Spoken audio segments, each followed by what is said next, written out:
Good evening, ladies and gentlemen. The time has come. It is time for the playoffs here in the Dynasty Stock Car Racing League.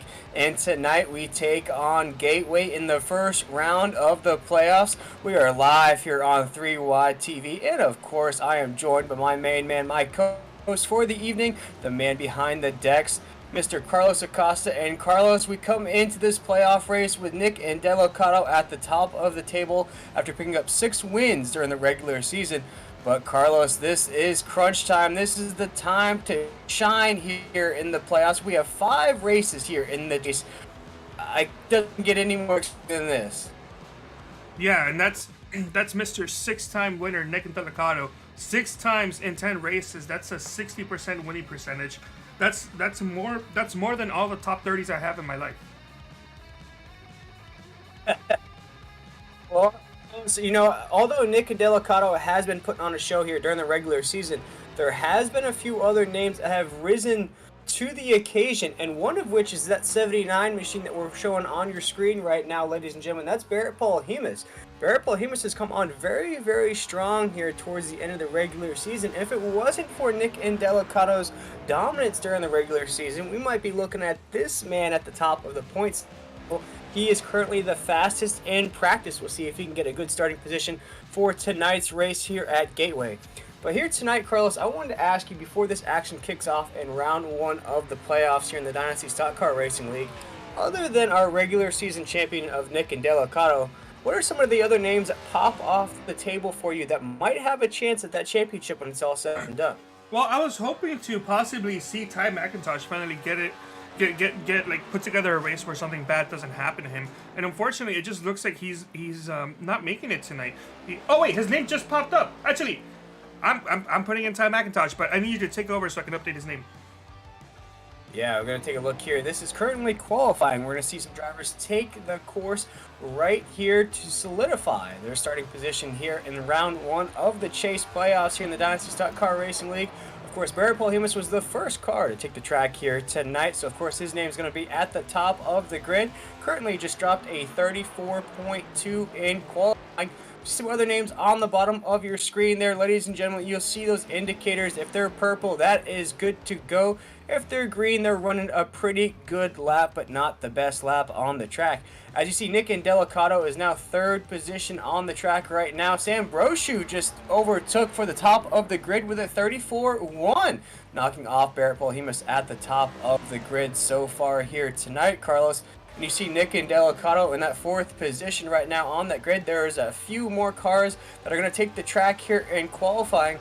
Now, Carlos, as we're taking a look at qualifying to set this grid here tonight, I'd honestly say I'm not familiar with Gateway. What's the best way to tackle this track here tonight? Ooh, you're asking the wrong person. I'm also not too really familiar with Gateway, and unfortunately, I was out of town when the Real Life Cup Series went to this track to run it. Although I heard there were a couple issues with a certain couple drivers there, but whoa, Johnny Eckert trying to go through. Oh, did you see that go-kart track?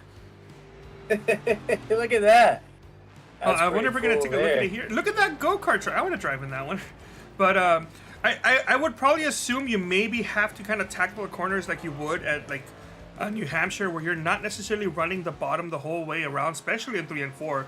Or excuse me, 1 and 2, which has a much tighter ratio compared to 3 and 4. But I'm gonna wait to see what the racing does, because I'm not gonna lie, I'm not too familiar with this track.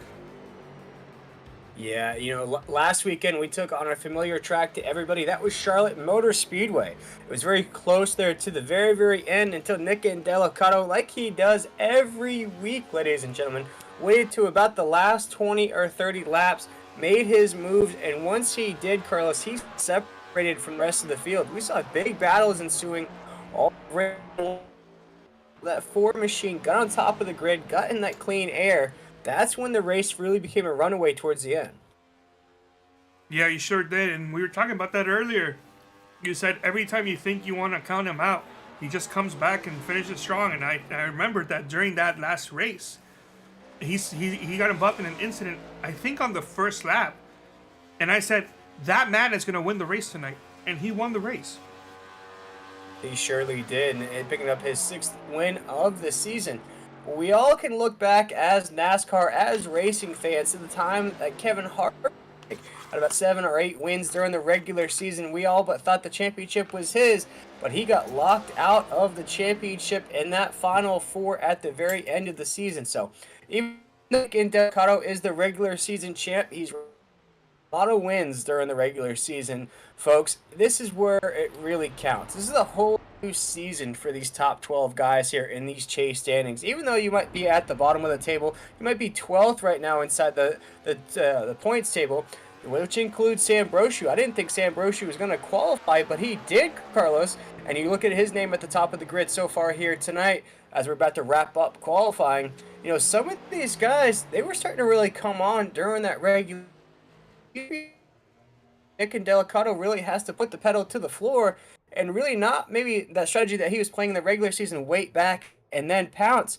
You know, right now in these chase playoffs, it's time to go.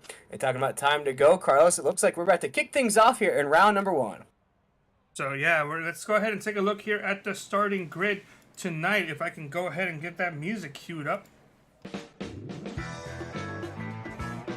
All right, starting in the pole here tonight, Sam Brochu is going to get that pole position for Redemption Motorsports with Barry Paul Hemus in second. Tom Olgo is going to qualify in third with Johnny Eckert right on his outside. Jake Bustos in fifth, Andrew Hess sixth, DJ Weeks qualified in seventh, and Nick Delgado, Mr. Sixth time here this week, qualified in eighth, or this year I should say. Josh Robinson in ninth, and John DeBarro qualified in 10th place. Yeah, picking up in the 11th position, Davis Warren's going to roll off 11th. David Westergreen in the 12th position there in the 22 machine. Seth Ross going to roll off 13th. Ty McIntosh, a driver that you mentioned to start this broadcast off in that 10 machine, is going to roll off 14th. And Gilberto Javier Gomera is going to roll off in the 15th position here tonight.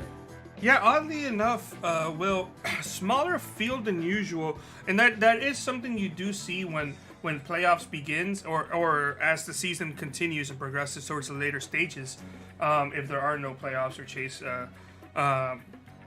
games going on. So unfortunately, this is a bigger dip than really anyone of us expected. But still, 15 cars. These are 15 dedicated cars that are going to be starting tonight's Toilet Bowl 300 here at Gateway. Yeah, in this Toilet Bowl 300 here tonight, from Gateway, we're going to run one stage of 30 laps. Folks, if you've been tuning in with us all season long, you know we don't take any breaks here in the DSCR. So that 30 is just going to award bonus points. And we're going to race it down to lap 60. Going to award some more bonus points there. Going to race through that. And then we're going to race it down to lap 150. So we're going to be looking at around 90 laps to go after that point. The cars here tonight will have one set on the machines to start and 3 sets of tires inside of the garage. No fast repairs here in the DSCR, and that fuel limit is set at 75%. Ladies and gentlemen, but here we go. We're about to get things on and popping here in the DSCR. This is round number 1 here in the Chase playoffs. I cannot wait to see what these drivers have in store. Now you may have noticed that some of these drivers here on my tower have orange highlights on their name, and some of them don't. The drivers that have orange highlights on their name, as you can tell on their cars that have orange highlights, except for the 90 for some reason, that means that they are playoff drivers and they're chase drivers, and they are competing for the chase for the cup. But pace car is off. Green flag's about to come out here for the initial start of the race. Sam Brochu and Paul Hemus are 1 and 2, and green flag's out, and they're crossing start finish line. Yeah, and there goes Barrett Paul Hemus. Is going to inch out just a little bit from Sam Brochu there in that 23. Sam Brochu is going to go to the inside, though, corner number 1. We are on and racing here from Gateway as we head down the backstretch. Yeah, side by side, these drivers continue to go. It's like I said, they're all running pace laps still, as the majority of the field side by side. Now they're going to 3 and 4, much wider radius, so these guys are able to kind of just give it more gas throughout the corner. Yeah, we saw this battle ensue as they're coming off corner number 4 right now. Sam Brochu is going to lead the first lap here at Gateway We monikered it the Anakin Skywalker Obi-Wan Kenobi battle that we saw at the top of the grid last week, based on the blue and black and the red and black machines of Sam Brochu and Barrett Polhemus, respectively. As we're heading down the backstretch right now, down into corner number 3, Sam Brochu really put in the work last week at Charlotte in order to make the chase playoffs here tonight. Mathematically, I thought he wasn't in, but he snuck in there, Carlos, and here tonight he is picking up where he left off last week at Charlotte.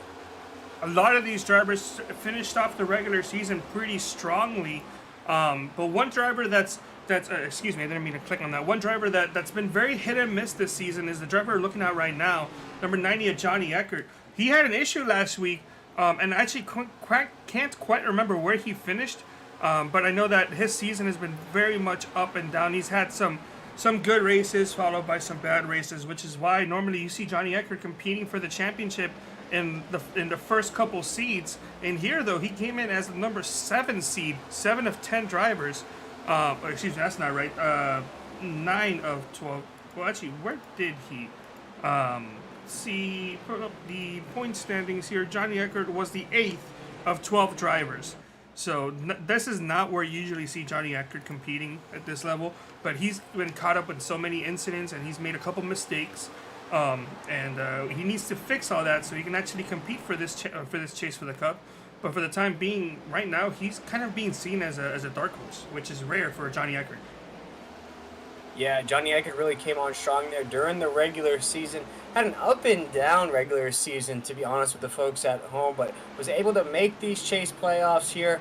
And Sam Brochu in that 23 there, Carlos, really put it on there towards the end of the regular season. Him and Josh Robinson, although Josh Robinson's not having a good run here tonight, currently registered down in the 14th position there in that 30 machine. Sam Brochu in that 23 did everything that he could in order to make these playoffs here tonight. He's still leading the way here on lap number 5. Finish line, still Sam Brochu at 23 leading the way. Yeah, no change in the top 4 positions as everybody is where they qualified. Nick Delicado has been your biggest mover of the race. He's currently in 5th place, up three spots from where he started, as I believe that may have been Jake Bustos that nearly tapped the wall. But Nick Delicado continued to run a very strong race, and well, we kind of highlighted how he was approaching a lot of these tracks as some of the paint schemes updated finally. So excuse me about having some old schemes there. So the 90 is running the correct paint scheme, but the 4 from Delicado kind of takes his time. He maybe dropped a position or 2 during the first couple runs, and he saves his equipment to attack near the end of a run. So we're already seeing the 4 already moving up quickly, which kind of begs the question of is he just driving a little bit more aggressively now that the playoffs began or the chase has begun, or is he just that much quicker than everybody? Yeah, with a 5-race chase playoff, you don't really have time to have a bad race here in these chase playoffs. As right now, Barrett Polhemus is making a bold move coming off of corner number 4. He's going to go to the inside of Sam Brochu on the 23, down into the corner. He's not going to have enough, though, as Sam Brochu is going to hold him off momentarily. Barrett Polhemus is going to ride that line to the backstretch. Not going to be enough as he follows right back in behind that 23. Yeah, now that these tires have kind of heated up and they're kind of already wearing down a bit, it's becoming a lot tougher to make passes on the inside, especially on such a tight radius or tightly packed corner. I think that's the right word. But he had a run, he went for it, and unfortunately it didn't work out. But fortunately for him, he didn't really lose a spot doing so. And he's going to be able to take that information and maybe apply it the next time he tries to make a pass. But it does seem like Barrett Polhemus is faster than Sam Brochu. It's just, there's just nowhere to go right now. Yeah, and excuse me to the folks at home. This is a 6-race playoff setting here in the DSCR. Tonight we take on the Worldwide Technology Raceway here, otherwise known as Gateway. Then we head to Talladega. And then we go to Kansas, Richmond, Texas, and then we end things where me and Carlos are from here in the great state of Florida, from Homestead Miami Speedway. So a lot of different things can happen here in these playoffs, Carlos. Of course, here tonight at Gateway, I think, in my opinion, this might be the easiest track that we hit here in the playoffs.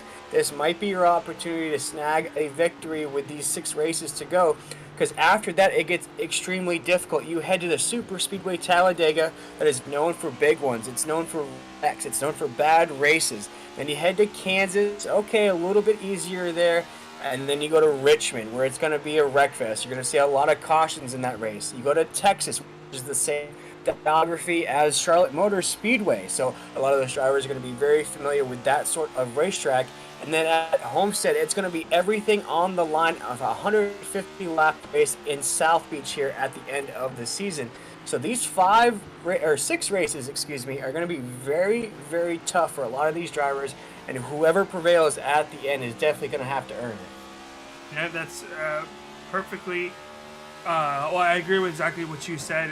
Although I would probably say Talladega is probably the easiest track, but however, it's probably the track where you're going to have the hardest time in terms of mental stability and nerves, because you're always going to be on the edge in that track. But skill-wise, it's relatively easy to kind of just hold your own and make it there. However, there does take skill to get yourself in the end, as a caution is out. First caution of the night.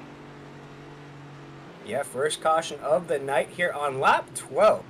We'll have to check out that 3-wide TV replay to see what happened there. It looked like it was a single car accident from just the brief look at that. Looks like Warren there in that 70 machine. We'll check out this replay now here on 3-wide TV to see what happened there.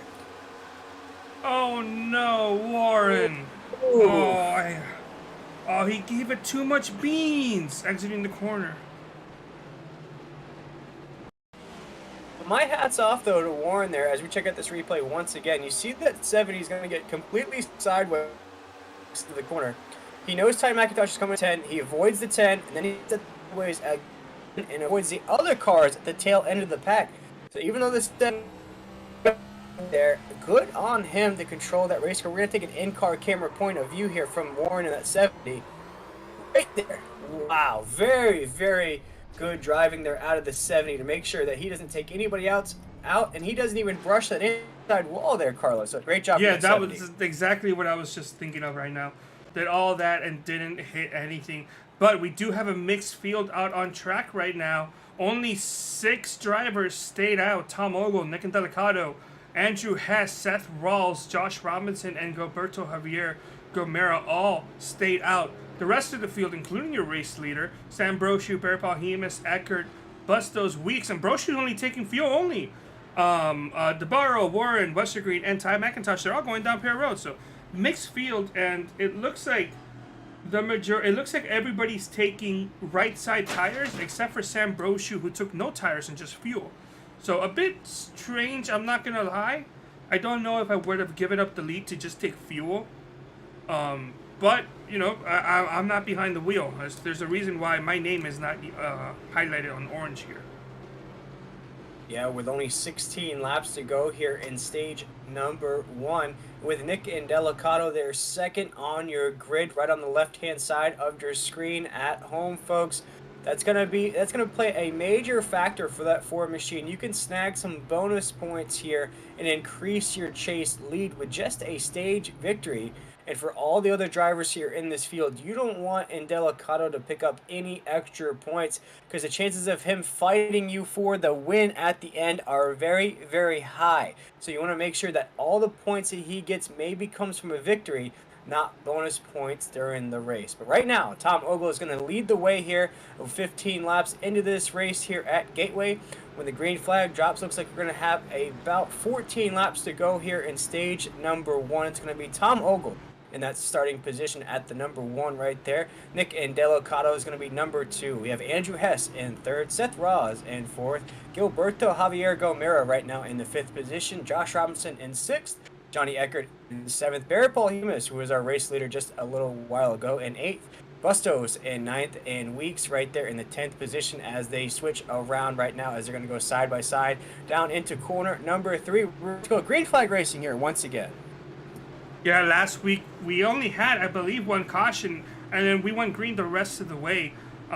So I wonder if it's going to be the same type of deal here tonight. We had 13 laps of great green flag racing, and now this time by we had a quick caution, a car giving too much wheel, too much beans in the corner. And now we have the White Claw machine and the number 4 of Mr. 6-time race winner here this year, here in the front row for this first restart of the night.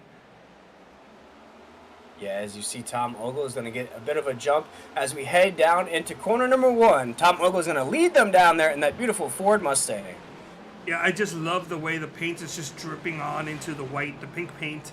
Especially that it shows on the front grille. It's going to be hard to see here. Maybe if he gets behind another car, I'll see if I can show it. But it seemed like Nick Delicato may have been asleep behind the wheel because, my God, Tom Ogle took off, and he's already passed a half-second lead on second place in championship contender Nick Delicato. Yeah, Tom Ogle said, "Watch me now. You can go watch my back bumper for a little. I got these White Claws popping here inside of this cabin. I'm going to lead this race for just a little while as Nick and Delicato now hold the second position. But Carlos, there on the drop of the green flag, you see it right here coming off of 1. There's a stacking up of cars that's happening off of corner number 2 right there. A lot of these drivers are getting very, very here in the back of the 4 wide. Going up to corner number 3 right there. These drivers are getting very, very anxious there in the middle of the pack. Oh, the number 23, Sam Brochu, getting some contact and making some contact throughout the middle of that corner there. As we saw Davis Warren get into the back of him, got him a little loosey-goosey towards the exit of the corner, but did a great job to save it. And, well, I'm not sure why there was a stack up in here. It's not like there is half a mix in terms of pit stops, but the majority of the people that went down Perry Road just took right side tires. So it's not like they're going to be just like blasting off incredibly fast. So something must have happened. There must have been a checkup of some kind that resulted in the field checking up like that, because it shouldn't have happened naturally. Yeah, these drivers are getting a little bit more testy as we see some more contact there on the tail end of the pack right there. Sam Brochu is really mixed up in a bunch of guys he doesn't want to be mixed up with there. He's down a neighborhood he doesn't want to be in, so to say, there in that 23 machine. He is on the tail end of this pack. A lot of these drivers are very, very loose. They're bouncing off the wall. They're making contact with this 23 machine, and this 23 machine was just up in the lead. Now you see Sam Brochu now down in the 12th position, where his tangle partner there, Barrett Polhemus, is now up position. So you see quite a flip-flop in position between these two drivers that were 1-2 to start off this race here. But we have 10 laps to go here in stage number 1. Tom Ogle still our race leader. Going to ride on board with that 23 machine of Sam Brochu here. Around the corner, we're going to see the type of traffic he has to deal with now, Carlos, by making that decision to head down pit road. Yeah, I'd like to point out that doing the quick math, it's actually 11 laps to go. It's not going to be 10 until they cross the line. There we go, busting out the handy-dandy calculator there, Carlos, as right now Tom Ogle has still got that padded lead right there of about a half a second, holding off that Ford machine of Nick and Del in corner right now. So, like I said, for regular season, we did make the playoffs there, Carlos, but just a little bit. I think he's in the middle of the table there for the Chase playoffs. Right there for Shift Esports. But Nick and Delicato there in that Ford machine is the driver to watch out there in that Ford. But right now, Tom Ogle's leading the way in that White Claw machine. He's got that Ford Mustang locked in here tonight, coming off of corner number 4 with 9 laps to go here in stage number 1. That's pretty odd. When you were first speaking, and Delicato was definitely pulling away from Tom Ogle, or pulling up to Tom Ogle. But since you started speaking, it seems like Ogle maybe had a flipped a switch or something, because he just knocked off a really good lap time, about a tenth of a second faster than Nick Delicato. So Tom Ogle, he got the lead because the leader went down Perry Road and he stayed out, but that doesn't necessarily mean that he doesn't have the speed to contend for a win tonight. And right now he's holding off Nick Delicato, Mr. 6-time of the year. So he's still holding him off. That one's a little slower, but still definitely faster than Delicato. Yeah, in your pick here tonight, a driver that came in late to the session here in the DSCR, Ty McIntosh, is up 9 spots from his starting position there in that 10 machine. You see him right now make down into corner number 3, see if he wants to make that move now, trying to increase his position on the track. He's to the inside of Andrew Hess. Looks like he's going to clear with ease, as now he's got his sight sets on Seth Ross for the 4th position here on the track. third position, excuse me. Yeah, he's trying to get that third position from the number 25 of Seth Rawls, and I'm sure you're all noticing why there's no longer a bunch of pink cars going around. Well, it's officially now November, which means Breast Cancer Awareness Month is over. Although it's never over to talk about breast cancer and being aware of it. So a lot of cars are going back to the regular schemes. The 10 of Ty McIntosh just dives it in there deep over the 25 of Seth Rawls, and Seth Rawls is just like, all right, hey, you can have it. And, well, that's the new third place driver, Ty McIntosh. Mr. Shows up 5 minutes before practice ends and is now in third. Yeah, and Ty McIntosh just ran the fastest lap on the track right now. He is looking like it there in that 10 machine. He's now got his sights set on Nick Indelicato in that 4 machine. He's going to have to chase him down quick, fast, and in a hurry. He might run out of laps here in stage number 1, but that 10 machine of Ty McIntosh looks to be dialed in here in round number 1 of the Chase playoffs. Ty, like I said, really didn't have the strong end of the regular season that he was hoping for. He did make the playoffs here in the DSCR, but it's really his time to shine now in round number 1. Taking a look at the rest of the cars here in the field, we have some more battles ensuing there, Carlos. Yeah, we're seeing a bunch of drivers, including the number 54, the 74, the 61, 70 and the 79 as well, all in there, a big group of drivers. It looks like it's starting from 4th place, Josh Robinson, so Seth Rawls dropped another spot, and I think Seth Rawls might just be struggling right now because of the fact that he was 3rd, and he's done the 5th, and looks like he may just possibly be holding up the guys right behind him. Yeah, and Ty McIntosh is keeping that speed going, but one name that jumps out to me there, Carlos, talking about cars that are further back down on the grid, is still Broshu down there in the 10th position. His lap times aren't very good here on the track, just ran a 35.9. That puts him really at the tail end of the pack right now. He's going to lose another position. He's battling John DeBarlo to stay inside that top 10. It's a far stretch what we saw from that 23 last week at Charlotte, and here tonight starting in the 2nd position, actually leading the way here, started on the pole here tonight, snatching away from Barrett Paul Hemus there at the top. Now that 23 machine's really struggling here at 28 laps in. He's going to get that thing dialed in if he wants a shot. But here we go. Ty McIntosh has now got his guy locked in like a TIE fighter in Star Wars. He has that target locked in. He is trying to overcome Mr. 6-time here in the DSCR, Nick Indelicato. You see that Ford Mustang's going to go to the inside. A very gutsy move out of that 10 machine. Not going to be enough, though, as now he is bobbing and weaving behind that Ford machine, trying to find his opportunity, trying to find his one shot right now. As Eminem once said, you got one shot, one opportunity, and there goes the 10th, the inside, down the backstretch. The longer this battle here for second goes on, the easier it's going to be for Tom Ogle to hold on and win that stage. Because with 2 to go, or 1.5 at this point, or 1 3/4 at this point, actually, it looks like Tom Ogle, who has a 0.8 second lead, is going to easily cruise his way onto that first stage win. And please remember, guys, who haven't been tuning in, the stage will end. Points will be given out as we are 1 to go here on stage number 1, but there will not be a stage caution. There was a caution last week during a stage period, but that was because of an incident that kind of resulted in the stage ending a lap early. But that being said, there are no cautions because of a stage finishing. Yeah, and you see that 10 of Ty McIntosh is going to go to the inside, go back to the back of Nick Indelicato. He's just really putting the pressure there on that Ford machine. But as we've seen week in and week out, that Ford machine is okay with losing a position here on lap 30. But it looks like Tom Ogle is going to be our stage number 1 winner here. Those bonus points are going to come in handy here towards the end of these playoffs. Tom Ogle is going to win stage number 1 here. Ty McIntosh has now overtaken Nick Indelicato, but we have a caution on the racetrack. Uh-oh. Seth Rawls. His car is killed. Oh, man. Let's go see what happened. I'm being shown Johnny Eckert is being shown as off track.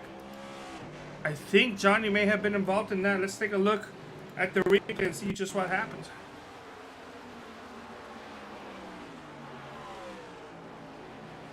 Ooh. Oh. It was Sam Broshu. Sam Broshu was caught up in that as well. I spoke a little while ago the trouble that was having caught up in the mix of drivers there at the tail end of the pack. You see Johnny Eckert's going to get a little sideways as well. I guess he downshifted too quickly or too much because this car just essentially took a 45-degree angle into the inside wall. So Sam Brochu and number 25 of Seth Rawls make some contact. They're going to see if we can get an aerial view to see if that was netcode or if one came down or one came up. But that 25 may be okay. I thought it definitely looked worse than this crash kind of showed. But we'll see exactly just what type of damage we're dealing with here.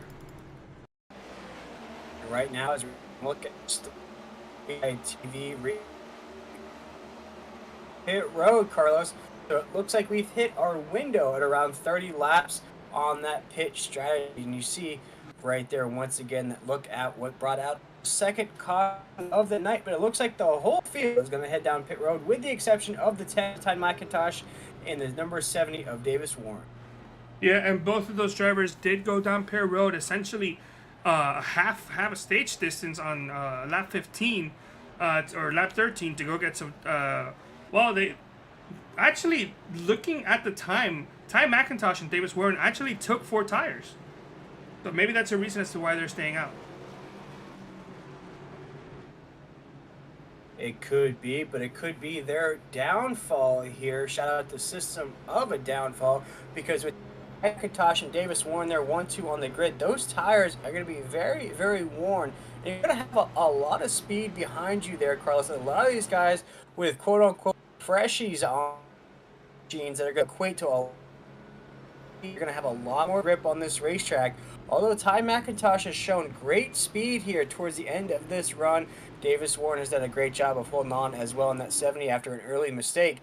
You know, you're looking at guys of Nick and Delicato. You're looking at our Stage 1 winner of Tom Ogle. You're looking at Barrett Paul-Hemus now back in the mix. John DeBarlo. These guys are going to be coming quick, fast, and in a hurry on those freshies here in the next 4 or so if these drivers can overtake. Yep, and it looks like we're going to be going green here next time by for the second restart of the night after our second caution, which kind of also happened in the middle of a transition between Stage 1 and Stage 2. Actually, why don't you go ahead and take over for a bit. Who won Stage 1 again? Tom Ogle. Right, I'm going to go ahead and update his name so it shows up correctly here as a Stage 1 winner. So why don't you go ahead and take over for a bit. Yeah, here we go on lap 34. We're just about to get things going here. Once again, we ended stage number 1 there inadvertently under caution as Seth Ross had tied up with the 23 of Sam Brochu. But here we go. We're about to go green flag racing once again here. This is round number 1 here in the Chase playoffs, as Ty McIntosh is going to take us through the line as we're going to roll through this restart zone. Yep, second restart of the night.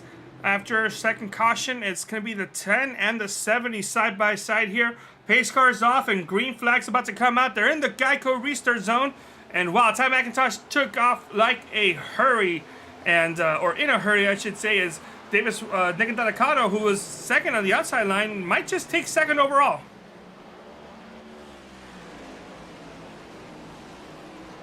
No issues here for any drivers.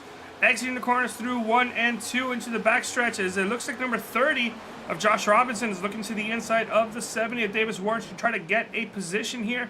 And it looks like he will, as the 70 is kind of pushing wide here a little throughout corners number 3 and 4. Is going to lose 2 spots, possibly a 3rd spot, as I believe that was Nick and Delicato has gone past and become your brand new race leader. Remember, Nick and Delicato does have fresh tires. Barrett Paul-Hemus also going past the 10 of Ty McIntosh, who does have about 15 lap fresher tires than Ty does. And Ty's now looking to get passed by the 30. So a bunch of drivers, specifically those that stayed out, are dropping through like a rock right now. And we talked about Davis Warren. He lost second place very quickly, and now he's all the way into 11th. That's outside the top 10 in less than 2 or so laps. So the question is, how long can Ty McIntosh hold, and how far is he going to drop? He can't get in anymore. Everybody's constantly passing him. It's like he's on the outside lane in Martinsville. He's just yelling, saying things like, trying to find a way to get in. It's like, let me in, as he's just wanting to get into the inside lane right now. He may get some help. No, he doesn't. A 61 is now dropping in there. So it's a 23 falling right behind him. And then there's the 90, and then there's the 54, and then after that will be DJ Weeks in the 97, and then next thing he knows, he's going to be all the way last, with old tires.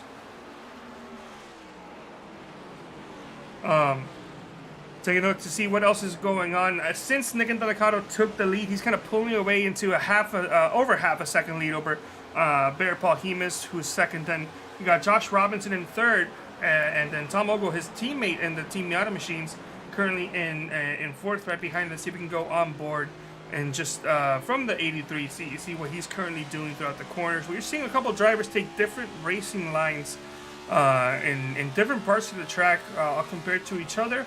But it seems like a majority of the people kind of like dipping their tires below the white line in 3 and 4, and then kind of staying in this groove over here in turns 1 and 2, which is what I was talking about, kind of comparing it to the way you attack a track like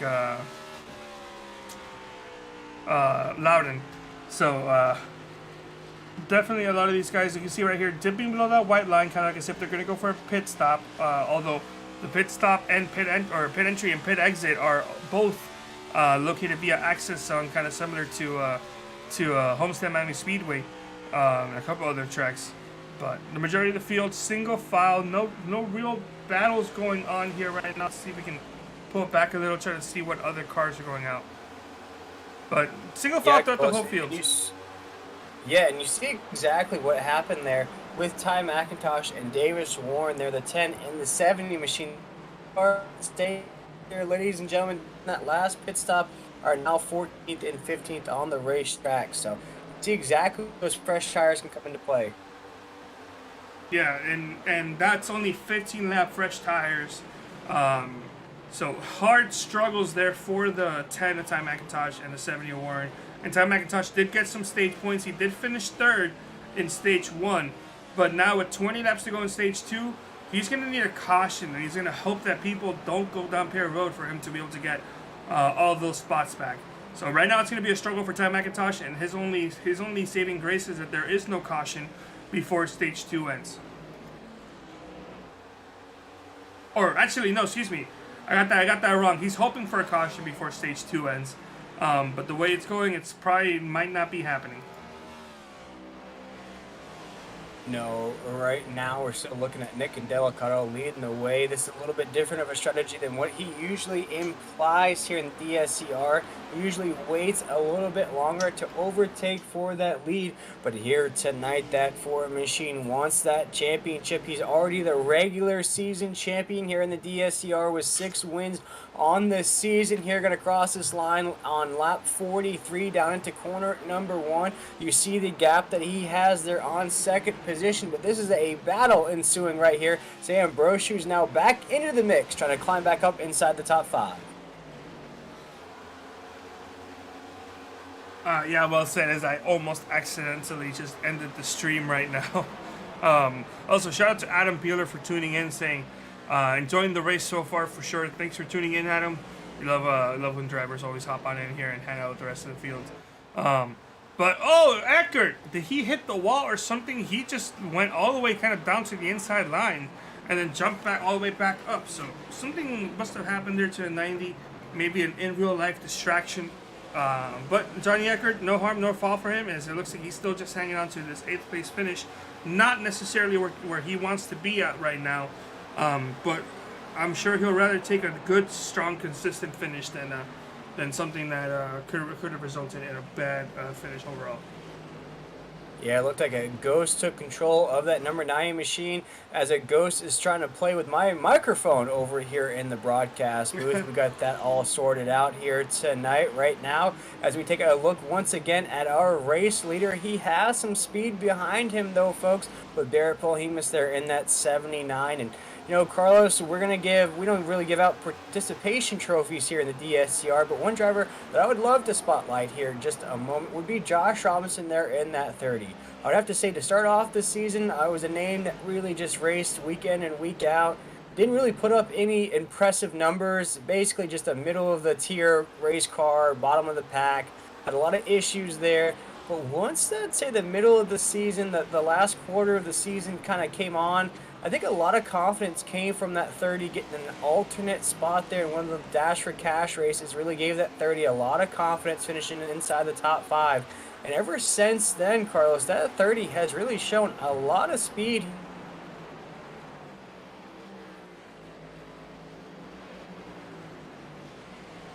I think we may have lost Will. Will, you there?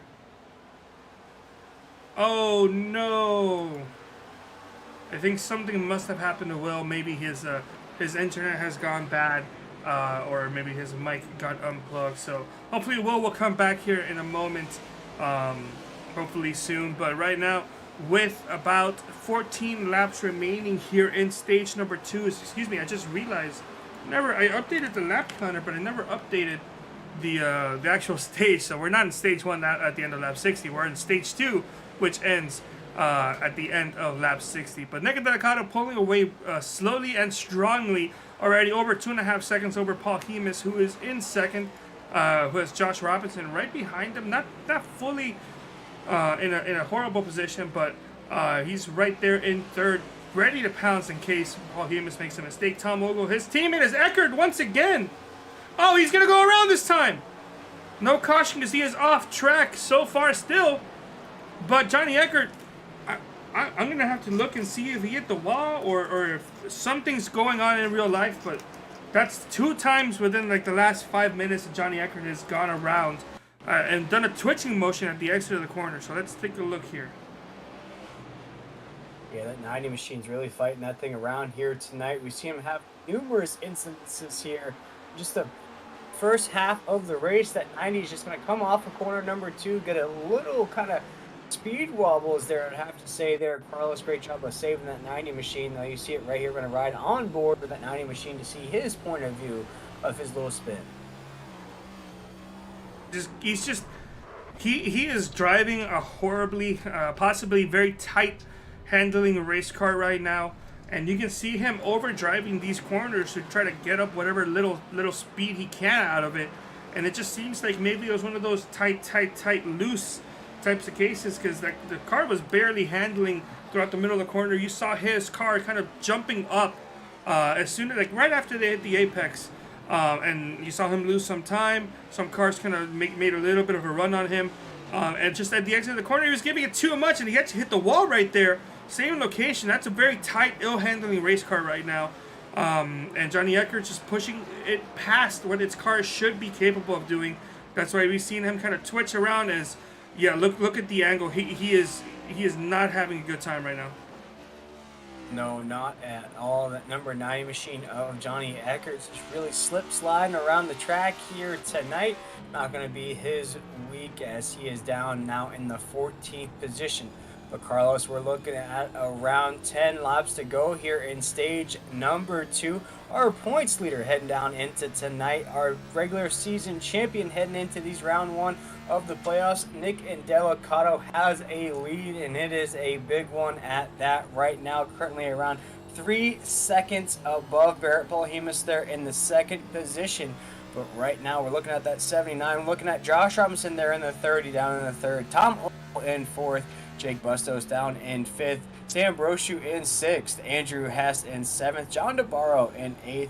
We have Weeks down there in 9th. And David Westergreen, a driver that barely made it into the playoffs, down in the 10th position. Yeah, and then after 10th place, we have Roberto Javier Gomero, who we have seen struggling pretty much throughout the whole day, running towards the back. He stayed out and got up in the top 5 for a little bit, but the majority of the time he's kind of been running last or outside the top 10. So it's good to see him starting to kind of climb his way up a little. Currently 11th. Seth Rawls, we saw him get involved in the incident last time by currently in 12th, not driving, or the car not what he wants it to be at this point.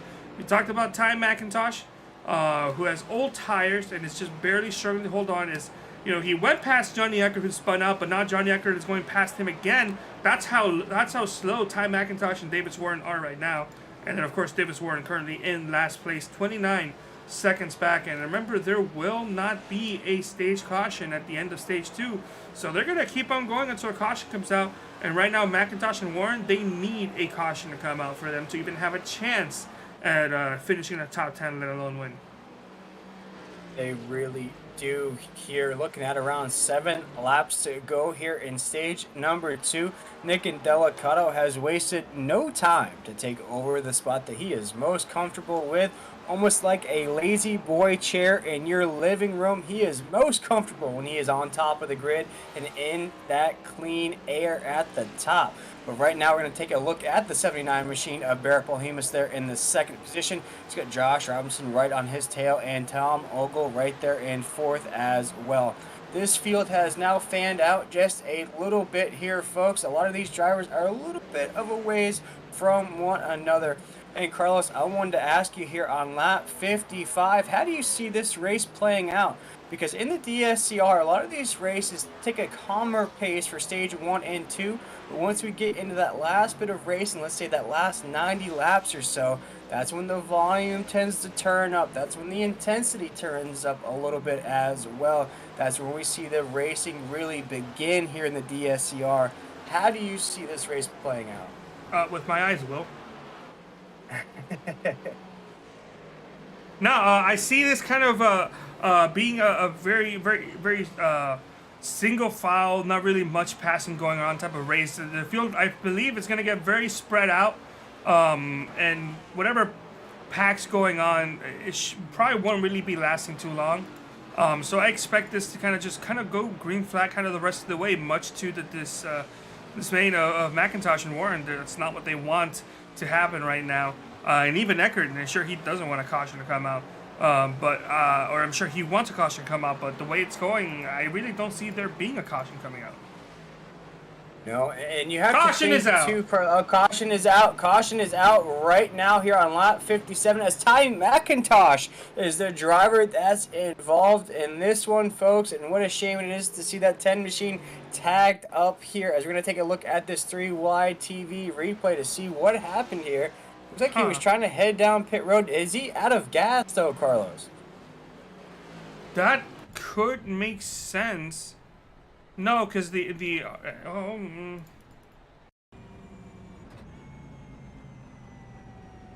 maybe. Because it looks like he is not getting any RPMs to that engine as we're going to take an onboard ride with him inside of that race car.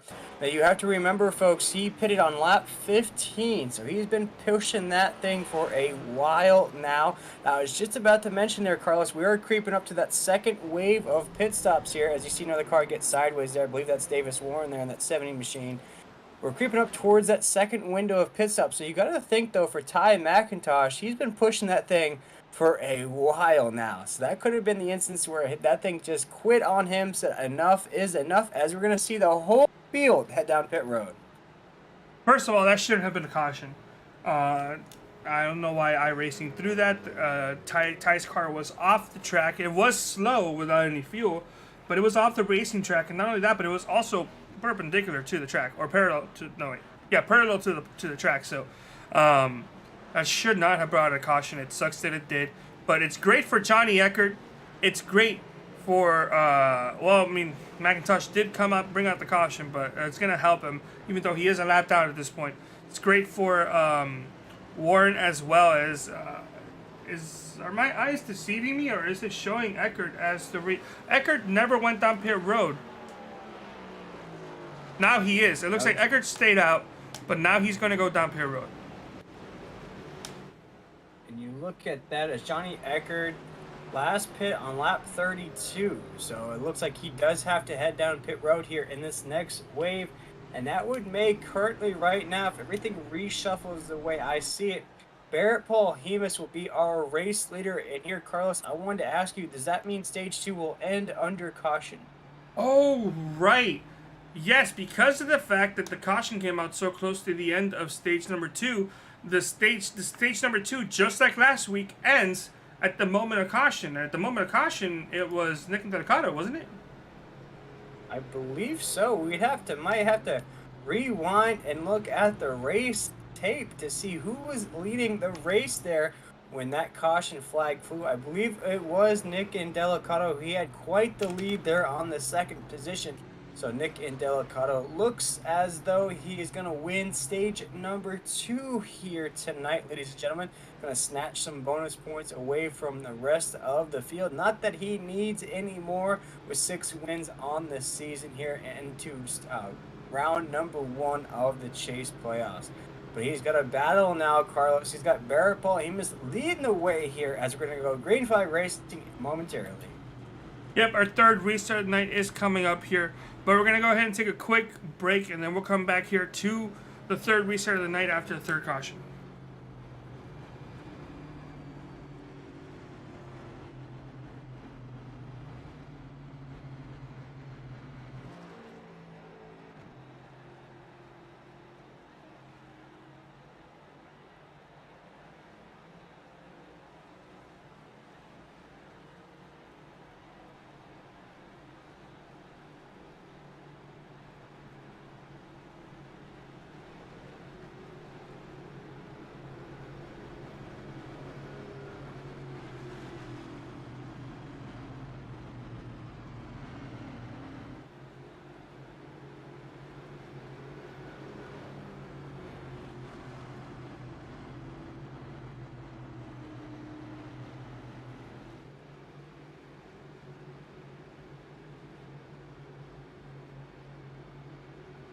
Go.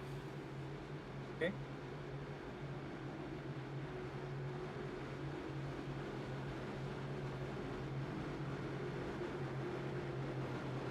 All right, as we take a look now, we are back here on 3Y TV as Nick Indelicato and Barrett Paul Hemus are 1-2 on the grid here. Stage number 2 ended under caution with Nick Indelicato snatching those bonus points away from the rest of the field. He comes into round number 1 here in the Chase playoffs as our regular season champion. But here we go, the green flag is in the air as we're going to get things on and popping here once again in the DSCR here live on 3Y TV. And Barrett Paul Hemus is going to take us down into corner number 1 as the race leader.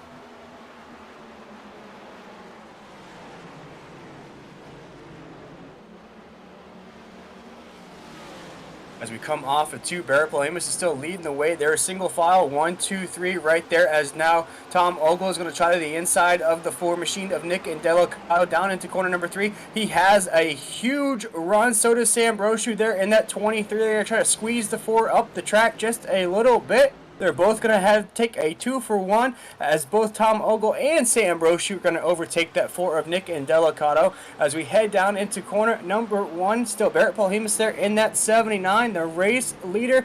Tom Ogle now wants to try to get that spot back, a spot he's had for the majority of tonight's race as the race leader. Try to hold off that 79, and there goes Tom Ogle to the inside on the backstretch. He's going to ride that momentum down into corner number 3, and there goes the 83 to the inside of Barrett Paul Hemus. Not going to be enough, though, as he tries to use that side draft to cut the momentum of the 79. He's still going to be door to door with that 79 off of corner number 4. They are drag racing down the front stretch right now, down into corner number 1. Tom Ogle's trying to overtake there in that beautiful Ford Mustang machine. Not going to be enough, though, as they're still side by side heading down the backstretch. Yeah, your stage 1 winner is looking to try to get back to the top spot, but he just doesn't have the advantage that he needs on the inside of the corner. He just loses everything on the exit of the corner, and the 79, which was being pushed all to hell by number 23 of Sam Brochu, was able to hold on to that lead and actually be able to kind of fully clear himself of Tom Ogle, as well as the 23 of Sam Brochu was able to do that right now. As you can tell, that whoever controls that outside or middle lane is definitely going to control what position they are in, because at this point it's hard to pass anybody on the inside line. Yeah, and we saw that 23 get tagged up a few laps ago. That 23 has overcome adversity, almost like Michael Jordan in his blue game that 23 is trying to represent, just like that number on that race car, like the GOAT in basketball. He's trying to be the GOAT here in the DSCR. He's trying to overtake Barrett Polhemus. This is not deja vu. We're not watching a Denzel Washington movie here, ladies and gentlemen. This is the same battle that we watched last week at Charlotte Motor Speedway until Nick and Delacato crept up like TLC and overtook the lead. But this is the battle that we saw the majority of last week's race as we head down to corner number 3. The 79 of Barrett Polhemus, the 23 of Sam Brochu are back at it like Anakin Skywalker and Obi-Wan Kenobi battle for the lead off of corner number 4. Yeah, this is the second time we're going. It's the attack of the not necessarily clone-looking cars here, but they are Toyotas. So they're both the same manufacturer as the 79, 23's first and second single file at this point, as that battle's kind of fizzing out just a little. Tom Mogul, who was contending for the race lead, let alone 4 laps ago, is now dropping slowly and is now half a second behind your race leader. So 1, 2, 3, all single file, and then big gap. All the way into 4th place with the number 4 of Nick and Delacato. Now, we've seen this show before. Nick and Delacato waits back. He chills back in the field. He saves that race car till the very, very end. Those top 3 drivers have to know that that is his strategy, to basically wait his turn, wait his time. We saw it last week. He crept up all the way from about the 10th position to win the race by 3 or 4 seconds at Charlotte. So this race is far from over here tonight, ladies and gentlemen, as now the 30 of Josh Robinson wants to snatch a spot away from that 4 of Nick and Delacato. This is for a top 4 position on the racetrack. A lot of speed behind Josh Robinson as well. Looking at Andrew Hess, looking at John DeBarro right there as well. That 30 has his sights set on that spot. Looks like he's thinking about an inside move right there off the corner. He's going to file right back behind that 4 machine as we head down the backstretch down into corner number 3. Yeah, everybody's single file up at this point. Well, of course I say everybody, but out of 30, Josh Robinson is going to dive it in there deep into 3 and 4 on the inside of Nick and Delacato. And wow, he's able to hold on kinda. Well, never mind. That angle is bad for my eyes. But wow, you saw that 30 dive it in there from pretty much far away and get to that inside. Wasn't able to really do much against the 4 of Nick and Delacato, but you know, gotta keep an eye out for that number 30, Josh Robinson. Yeah, that 30 of Josh Robinson has that speed to try to get around Nick and Delacato, but Nick and Delacato is a different beast here in the iRacing Simulator here in the DSCR. It's going to be very, very difficult to try to get a spot around the Ford machine. Nick and Delacato has 6 wins on the season. He has done it every which way possible. He's come back from laps down. He's had first lap incidences. He's dominated races. He's won races by huge margins here in the DSCR. So it's going to be very difficult to try to get just one position from him. But there goes Josh Robinson. He is bobbing and weaving like Muhammad Ali behind that 4 machine of Nick and Delacato, trying to find his move, his Emperor's New Groove here at Gateway. He is trying to find a way around that 4 machine, but you gotta think though, the way that the 4 machine is clogging this line behind those leaders, it's gonna play into the 4 machine's strategy, a way just to keep that line behind him there. And that way, when those 2 cars up there starts to get a little bit more wear, they start to slow down a little bit. Nick and Delacato is going to bring this line with him to those top 3 cars, as there goes Josh Robinson to the inside once again. He's going to try this move down to corner number 3, see if he has enough speed. A huge run out of the 30. Looks like he might have enough right there, and he overtakes off of 4. Wow, what an amazing job. And well, I got to ask you, how many drivers are going to ride that wall on the last lap here? We shall see, Carlos. I think as these laps start to tick down, we're looking at around just under 70, about 77 laps to go here. As these laps start to tick down, when we start getting it down in the last 50 laps or so, I think we're going to have a lot more caution, especially coming off of corner number 2. We see a lot more stacking up off of 1 and 2 that we've seen all race long. That's where the drivers get a little bit more testy. You start to see those moves starting to be implemented off of 2 right there. Now Josh Robinson is starting to separate once again. We see a battle going on behind these guys right there for just a moment, but wisely files right back in there. Now that 30 of Josh Robinson is in Oh that fourth position, no! but those top three, and we might have a caution on the racetrack. Nothing just yet from race control. Still green as I don't think that number 94 Gilberto Javiero machine is going to keep on going. As from this front angle, you can still see that tire kind of turning the wrong direction. As he's out there killing bugs, but no caution. He's on in the access road, so hopefully iRacing doesn't throw a caution, as that car is 100% junked.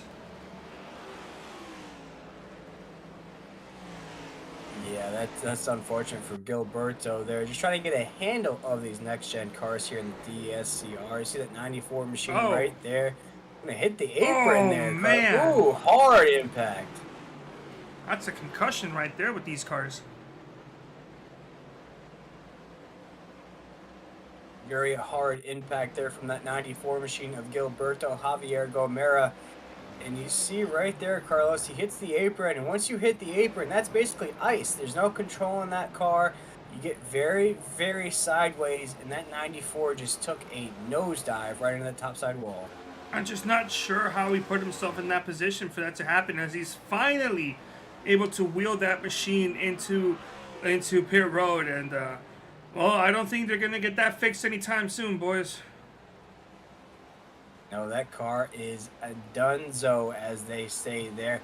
As now you see these guys have now jumbled back together up here. You got Barrett Polhema, Sam Brochu, Tom Ogle, 1, 2, 3. Once again, these three cars have been at the top of the grid here for quite a long time.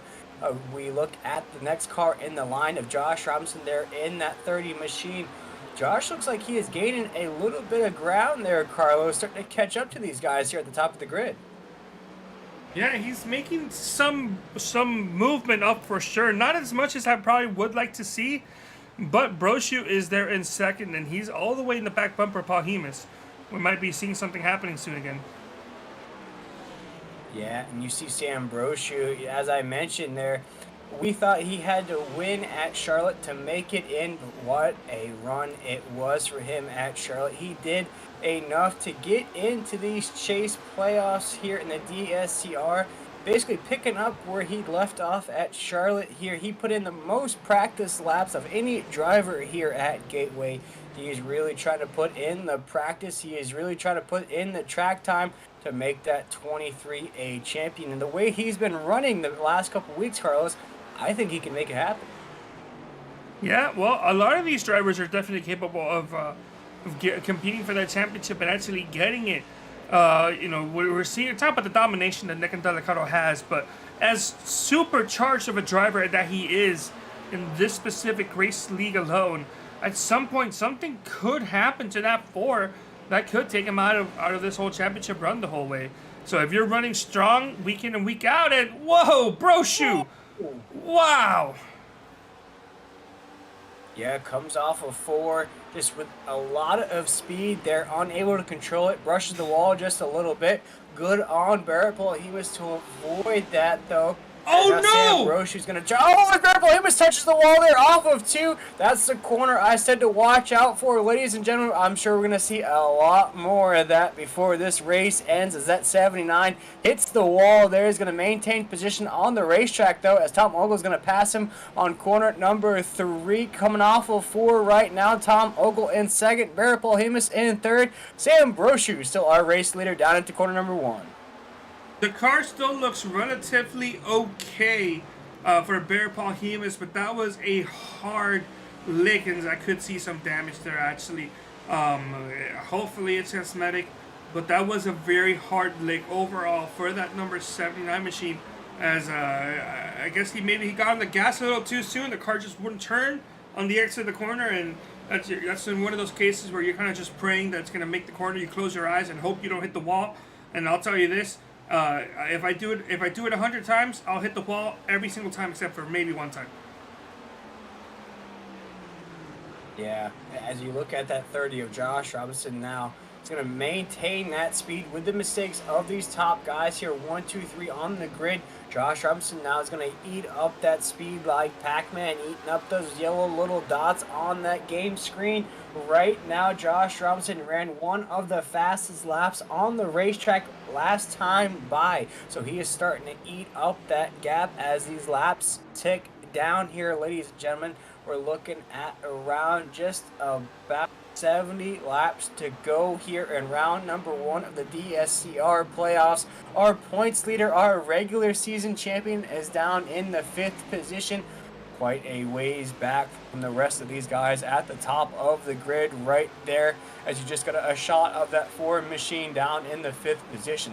But watch out for Josh Robinson there in that 30. You're looking at lap times here. Once again, ran a 35.3 last time by. He is the fastest car on the racetrack there in the 4th position.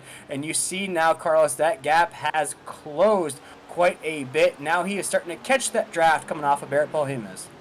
Yeah, last time we spoke about Robinson, he was about 2.2 seconds behind the race leader. And he's now cut off a whole second on that. And he's able to do a great job sniffing at the draft here between Polhemus and Ogle. But the question is, you know, he'll probably get there, but can he get past him? Because it's one thing to catch up, it's another thing to pass completely. You got to think, though, Carlos, as we're creeping up towards lap 90, 91, 92, that's going to be our next pit window from the last time that we had that caution flag fly at lap 60. Because you remember stage number 2 ended inadvertently under caution there with Seth Rollins with that unfortunate accident that he had on the racetrack. So you got to think a lot of these drivers are now calculating their next pit stop.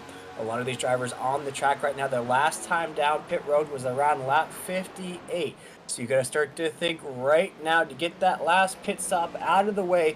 Make sure you're good to go the rest of the way here tonight. You got to time it just right, not only to make it all the way to the end, but to maintain position on the racetrack. As we're watching Sam Brochu take us down into corner number 1, we now have a 4-car battle as Josh Robinson now has caught that 79 of Barrett Polhemus, and they are 1, 2, 3, 4 down the backstretch. Oh, as Josh Robinson scrapes the wall off of 2, he's going to lose all of that speed momentum that he had been building up here the last 5 or 6 laps. He's going to lose that now as it's 1, 2, 3, and Josh Robinson's now trying to maintain. Looks like he's going to do a great job of keeping that draft, though, Carlos. Yeah, you know, I kind of looked down for one moment to pick something up on the floor, and all of a sudden, it sounds like somebody's dying out on track, and I look back up, and Josh Robinson lost like maybe a tenth, maybe half a tenth. So whatever it was, it probably wasn't as bad as Will made it out to be, because he's still hanging on, and he's gained some time there through 1 and 2. And he's about to be under 1 second overall against your race leader, Sam Brochu. No, as Ross Chastain made it known at Martinsville, sometimes hitting the wall is a good thing here in the iRacing simulator. And you saw Josh Robinson scrape the wall there, and as Carlos mentioned, he didn't really lose any speed. It looked like he may have gained a little speed with that wall scrape there down in the 4th position. Now you see Barrett Polhemus now trying to calculate his move around Tom Ogle. He is right on the back bumper of that pink White Claw machine. He is trying to get around to try to put the pressure on Sam Brochu once again as we head down to corner number 3. Yeah, Tom Ogle there right behind him. We've seen him already attempt to do this. As this is the paint drip effect I was talking about, how it's showing up all over the grill. It's pretty cool. And Tom Ogle tried it, went to the inside, and just wasn't able. He got too tight, battling a car side by side on the inside, and had to back off. Lost the spot in the process, but right now he's in a position to maybe try that again. The question is he going to try to go to the inside and just try to pass him there fully, or is he going to wait for a mistake and then, if possible, go to the outside? Yeah, you see Tom Ogle is trying to calculate like a mastermind inside of that cockpit. He is trying to find a right move, the right, almost like Emmitt Smith running for the Dallas Cowboys. He's trying to find that hole to run through right now as Tom Ogle there in that 2nd spot wants to overtake the 23 of Sam Brochu down into corner number 1. Looks like he's going to lose a little bit of speed. He has to now change his strategy to hold on to that second position as Barrett Polhemus in that 79 is right on his tail down the backstretch. That 79 again wants to get around Tom Ogle, start putting more pressure on the 23 of Sam Brochu. We saw this battle last week at Charlotte as we come around 3 and 4 right now. As you see, they're starting to get a little bit more fanned out as we come off of 4 to that front stretch. As we're going to cross the line here at lap 91. Still, Sam Brochu is going to lead us down into corner number 1. Right now, we're looking at around, Carlos, doing some math right now, 60 something laps to go 60 here in round number 1 of the Chase playoffs. And what a race it's been so far, Carlos, as we're counting down the laps here. Our regular season champion, our points leader, Nick Delicato, really has been a non-factor here tonight, down in the 5th position. But we know what he does, though, Carlos. He waits, and then he pounces towards the end. So we might think that Ford machine's out of it right now here on lap 92. But just wait and see, ladies and gentlemen. That Ford machine will be battling for the lead at the last lap. Yeah, and what we've seen as Johnny Eckert is still having issues, but it looks like this one isn't necessarily an issue. He's just pulling up to the side, getting himself a lap down. He will be the first driver 1 lap down at this point, just trying to stay out of the leader's way. But the race is kind of it stalled a little in the middle part where we had a couple cautions, or in the early middle part we had a couple cautions. But now these guys are going green flag racing. We've seen a couple mistakes out there, but no cautions overall. And with about 58 laps remaining in this race, this last half is going to go by pretty quickly, but I do expect these guys to go down pit road at least one more time. Yeah, as you see, Barrett Polhemus is right on the tail end of Tom Ogle. Yeah, they have to pit at least one more time as the majority of these cars headed down pit road on lap 58. So right now we're closing in on that window for around a 30-lap pit window there. So right now on lap 94, as we cross that line, head down into corner number 1, taking a look at those lap times.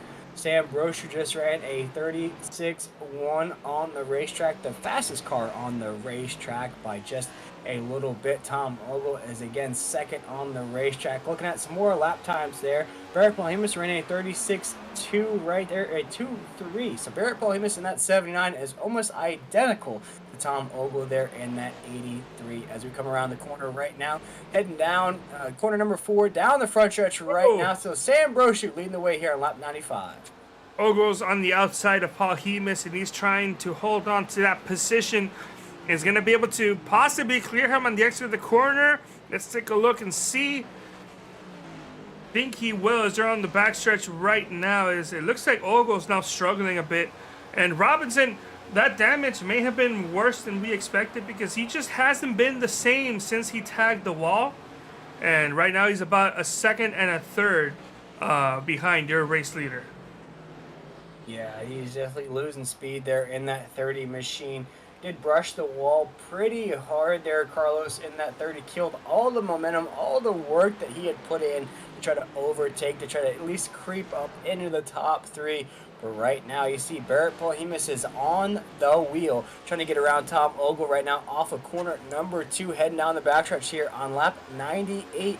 Green flag pit stops will be coming down here in the next couple laps or so. We would have to imagine up here in the booth, these guys want to try to push it just a little bit to make sure that they have enough to maybe make it the entire race here tonight. As right now, so that 79 is putting the pressure on that Ford Mustang of Tom Ogle. Head down into corner number 1. That 79 wants to put some more pressure on Sam Brochu in that 23. Sam Brochu has done a great job of being the Rudolph the Red-Nosed Reindeer here, leading the pack here at Gateway. As you see, this battle is intensifying coming off of corner number 2. Barrett Polhemus can just not get around Tom Ogle right there, as you almost saw both of them brush the wall heading down into 3.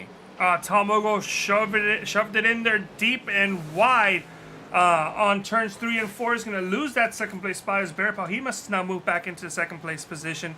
So now it's Brochu and Polhemus first and second, Ogle in third, Robinson fourth, and Nick Delicato in fifth. And Delicato slowly, very slowly gaining some time, but the majority of it, he is not quite, he's not gaining as much as I thought he would have.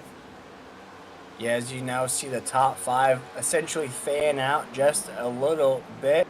You see the drivers are now probably starting to calculate inside of those cockpits or when to head down pit road here on lap 98. We're going to cross this strike here coming off of 4. We're going to hit lap 99. And you got to think, though, Carlos, maybe I'll ask you as a driver yourself, do you push the envelope here knowing that your window is around 35 to 40 laps? Do you try to push it to lap 110, 105, and then head down pit road to make sure you can make it? Or do you want to get this pit stop out of the way? As we just saw Sam Brochu brush the wall off of 2 there. That's going to put a little bit of damage on the right side of that 23 heading down into 3. What do you think is going to be the right move there, Carlos?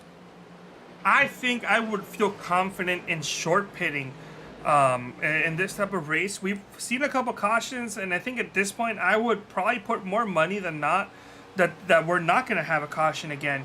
So I would pit. And of course, the moment I go down pit road in a race, the caution will come out. So don't worry about that. But I feel like that would be the right call. Yeah, right now, as we're going to see when these drivers do decide to head down pit road, is going to happen here soon, ladies and gentlemen, as the last time these drivers headed down pit road was on lap 58, as right now Barrett Bolhemus in that 79 is doing exactly what I thought he would do. He is now putting the pressure on Sam Brochu in that 23. Sam Brochu was loving life at the top of the grid with no worries at all, but now he has got that black and red machine now in his rear view. As he saw last week at Charlotte, that 79 will not give up.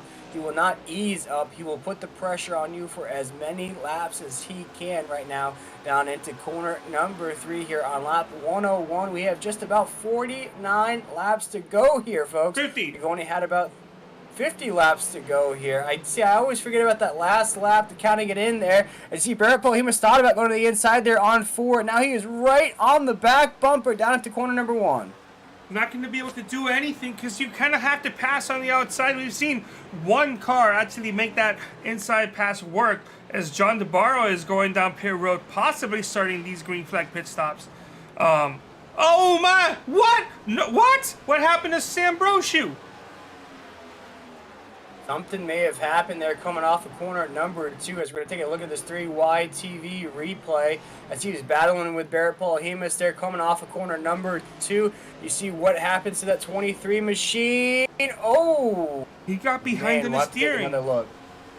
This is something that drivers have been pointing out since the season began, that the car on the outside line, if you get behind in your steering, it's almost a guaranteed spin. And he didn't spin it out.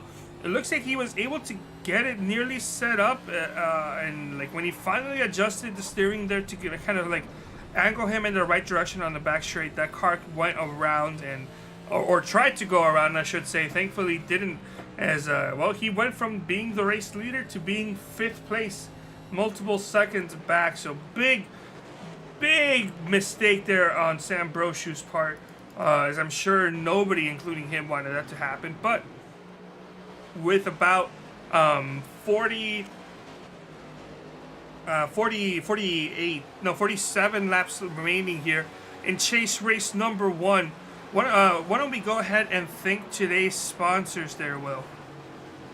Yeah, we're going to thank our race sponsors that have been with us, or our season-long sponsors that have been with us all season long. One of which was Robinson Pit Road. Josh Robinson's now heading down pit road there in that 30 machine. He's one of the drivers that was inside of that top 5. Has shown a lot of speed here tonight. Now we're going to see these green flag pit stops start to ensue here. We'll pause that sponsor read in just a second, as now we're going to watch a few more cars head down pit road. Josh Robinson's going to set it off. Going to be the first domino to fall. We'll see who else is going to head down pit road. Looks like Nick Indelicato is going to head down pit road there as he hits that slow speed down the pit road right there. Looking at a few other drivers heading down pit road. Ty McIntosh is down pit road right now. You see who else is going to head down here. Nick Indelicato is down right there on pit road. See who else wants to follow that 4 machine down pit road. Looks like David Westergreen is going to head down pit road as well. See who else wants to go down pit road here as we're counting it down with just a few laps to go here in this race. This is probably going to be the last pit stop of the race here. So you're going to make sure you want to get everything that you need to finish this thing out. The 4 overshot his pit stop, but I think something happened to Ty McIntosh because he's still in pit road.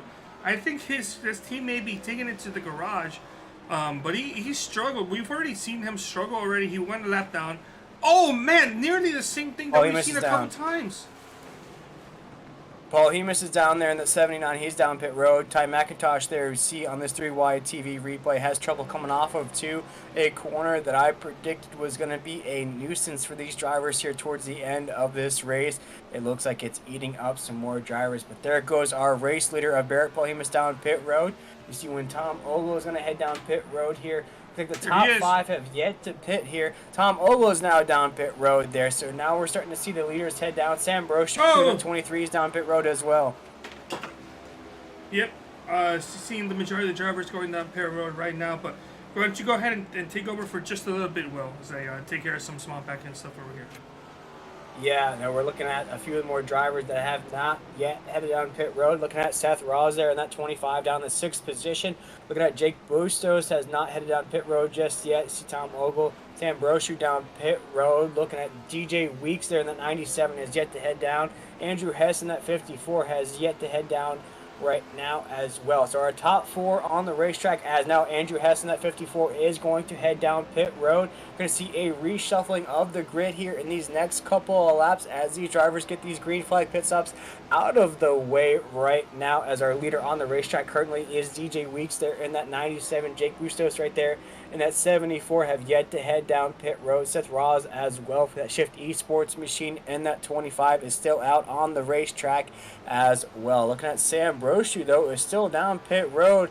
Must have taken some damage from what he occurred here just a few laps ago. That 23 is losing a lot of lap time here on the track. Looks like that thing's going to stay down pit road. I don't see that thing moving at all right now. Still the top 3 on the racetrack though.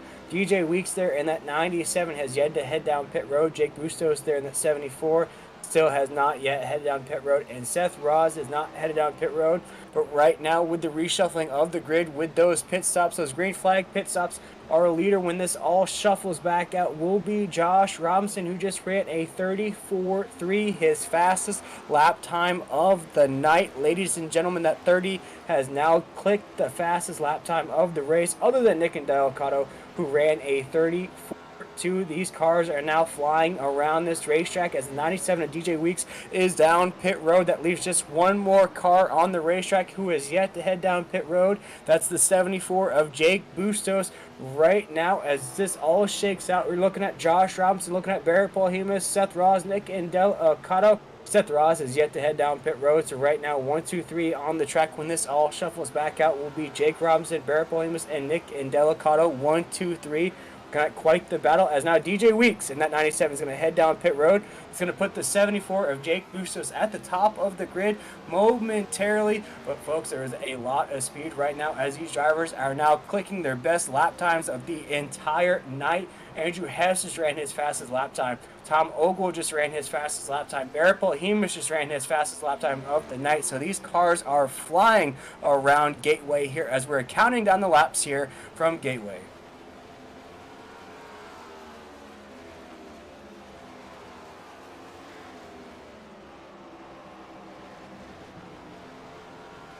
As right now, still Jake Bustos is out on the track still here on lap 112.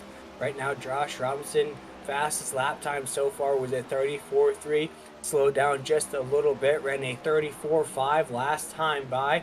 Barrett Paul Hemus is still right there, but there's about a 2-second difference between the last car on the track and these drivers that just headed down pit road. That's how much of a difference those fresh tires make here on these next gen race cars here on lap 113. Still Jake Bustos is leading the way there in that 74.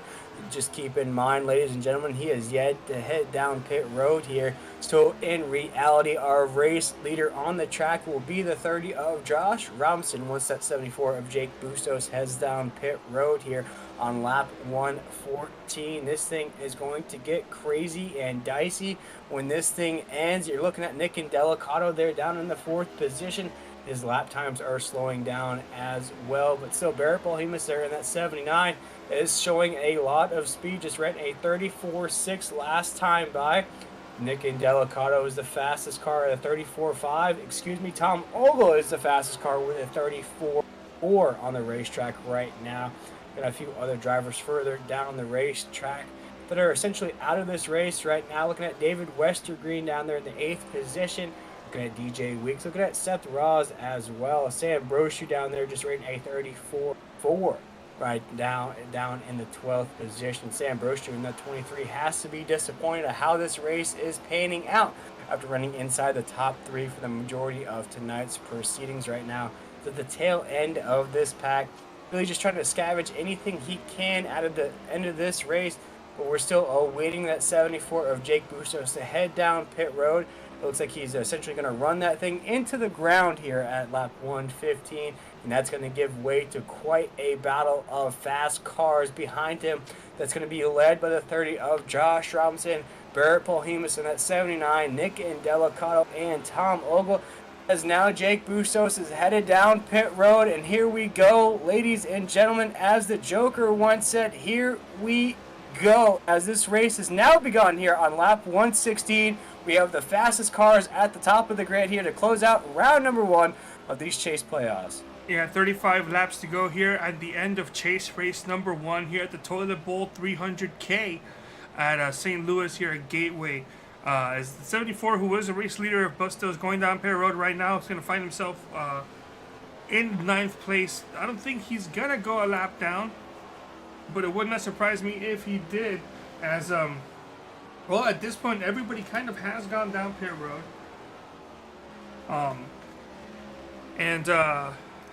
You know, if a caution comes out, that's going to change some things up, but we're not really expecting green flag pit stops to cause any more issues, since we're not expecting them to have any more, period. But 30, 33, 34 laps remaining here in this final part of the race, and it's Josh Robinson off to over a second lead over Paul Hemus.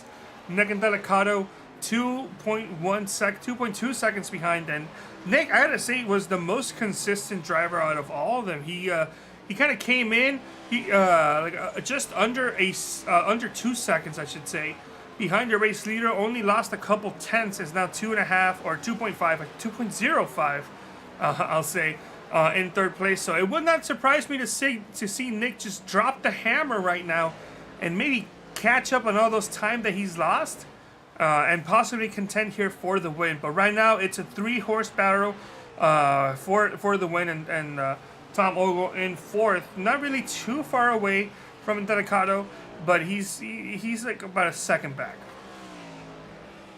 Yeah, right now as we're watching this race tick down, Nick Delicato is now down in the 3rd spot, Tom Ogle in 4th, Andrew Hess in the 5th position there in that 54. That's going to be our top 5 here on the racetrack. But while we have this break here, ladies and gentlemen, we do want to thank those season-long sponsors here in the DSCR, one of which was Manny Ray's. This is a cemetery landscaping company, keeping all those cemeteries nice and clean for everybody at home. I want to thank Manny Ray's for being with us all season long here in the DSCR. Can't forget about a sponsor that me and Carlos thought was an air conditioning company to start out the season here in the DSCR, Pro Air Medical Supplies. Providing all those medical supplies for all you folks at home as well. So big shout out to Pro Air and Manny Rays for being great sponsors here in the DSCR. They make all of these races possible, all these broadcasts possible. So we want to thank them for their overwhelming support all season long here. We are just more than happy to have them on board here. And Carlos, they are great sponsors for great races here in the DSCR. They couldn't have asked for a better season to be a part of. Yep, and also want to thank our Chase standings and the graphic and the whole Chase itself. We want to give a shout out to C. Warren at NASCAR.com. If you need tickets to a NASCAR race at Darlington, Martinsville, or Richmond, contact Davis at C. Warren at NASCAR.com. And well, hopefully, if you got the tickets to Martinsville, you saw a racing move that has pretty much taken the whole racing world by storm.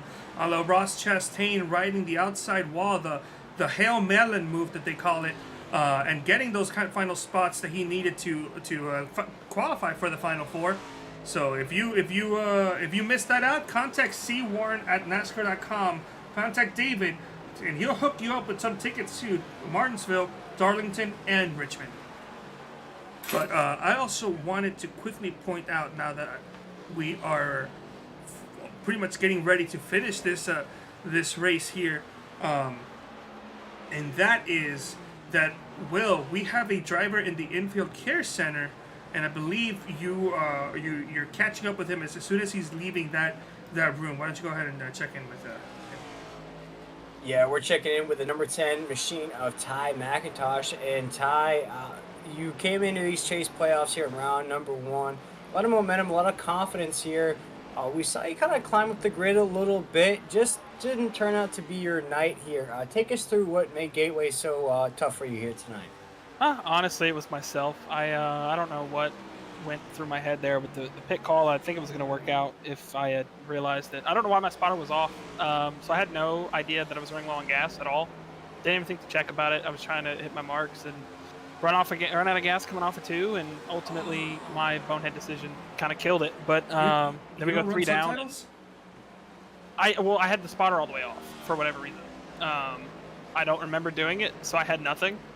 But it's an error that I made on my own, and it's my own fault. I can't really be mad at anybody else. Really just beating myself up. But at the end of the day, it's a long shot, but there's a possibility we turn this thing around. We got 5 more races to do it.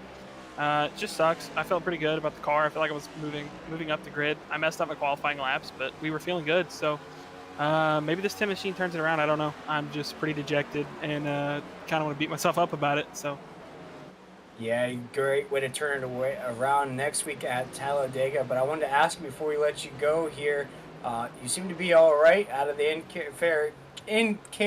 infield care center there. Got a little tongue-tied watching this battle for the lead. What do you think it's gonna take for one of these drivers to come home with a victory here tonight? The strategy's been so weird. I think we've had guys that are saving tires, and it doesn't really matter. But I feel like Nick's got a pretty good shot. I know he was struggling, but I'm sure he'll be fine. He's literally the closer. He's driving the 4 car, so it's fitting. You can never count him out, but it's going to be tough, man. This place is just weird. You're shifting down to 3rd for some corners and down to 4th, and it's definitely the most work that the gearbox gets from this car. So it's weird. Yeah, as we watch a battle for the lead right now, down at the corner number 1, Barrett Polhemus is now to the inside of Josh Robinson. Looks like he's going to overtake, though. They're side by side. Looks like there's a little bit of contact there on the apex of 1 and 2. Barrett Polhemus is going to overtake just a little bit, heading down the backstretch. And Ty, I'm going to go ahead and let you go. My man cannot wait to see what that 10 car has in store for us next week at Talladega. As now Josh Robinson goes to the inside of Barrett Polhemus down at the corner number 3. They are side by side once again. Coming off of corner number 4, there is no let up between these two, as now Josh Robinson slides behind Barrett Polhemus in that 79, as Barrett Polhemus is going to be our race leader down to corner number 1. That outside line just has all the advantage in the world when it comes to exiting the corner.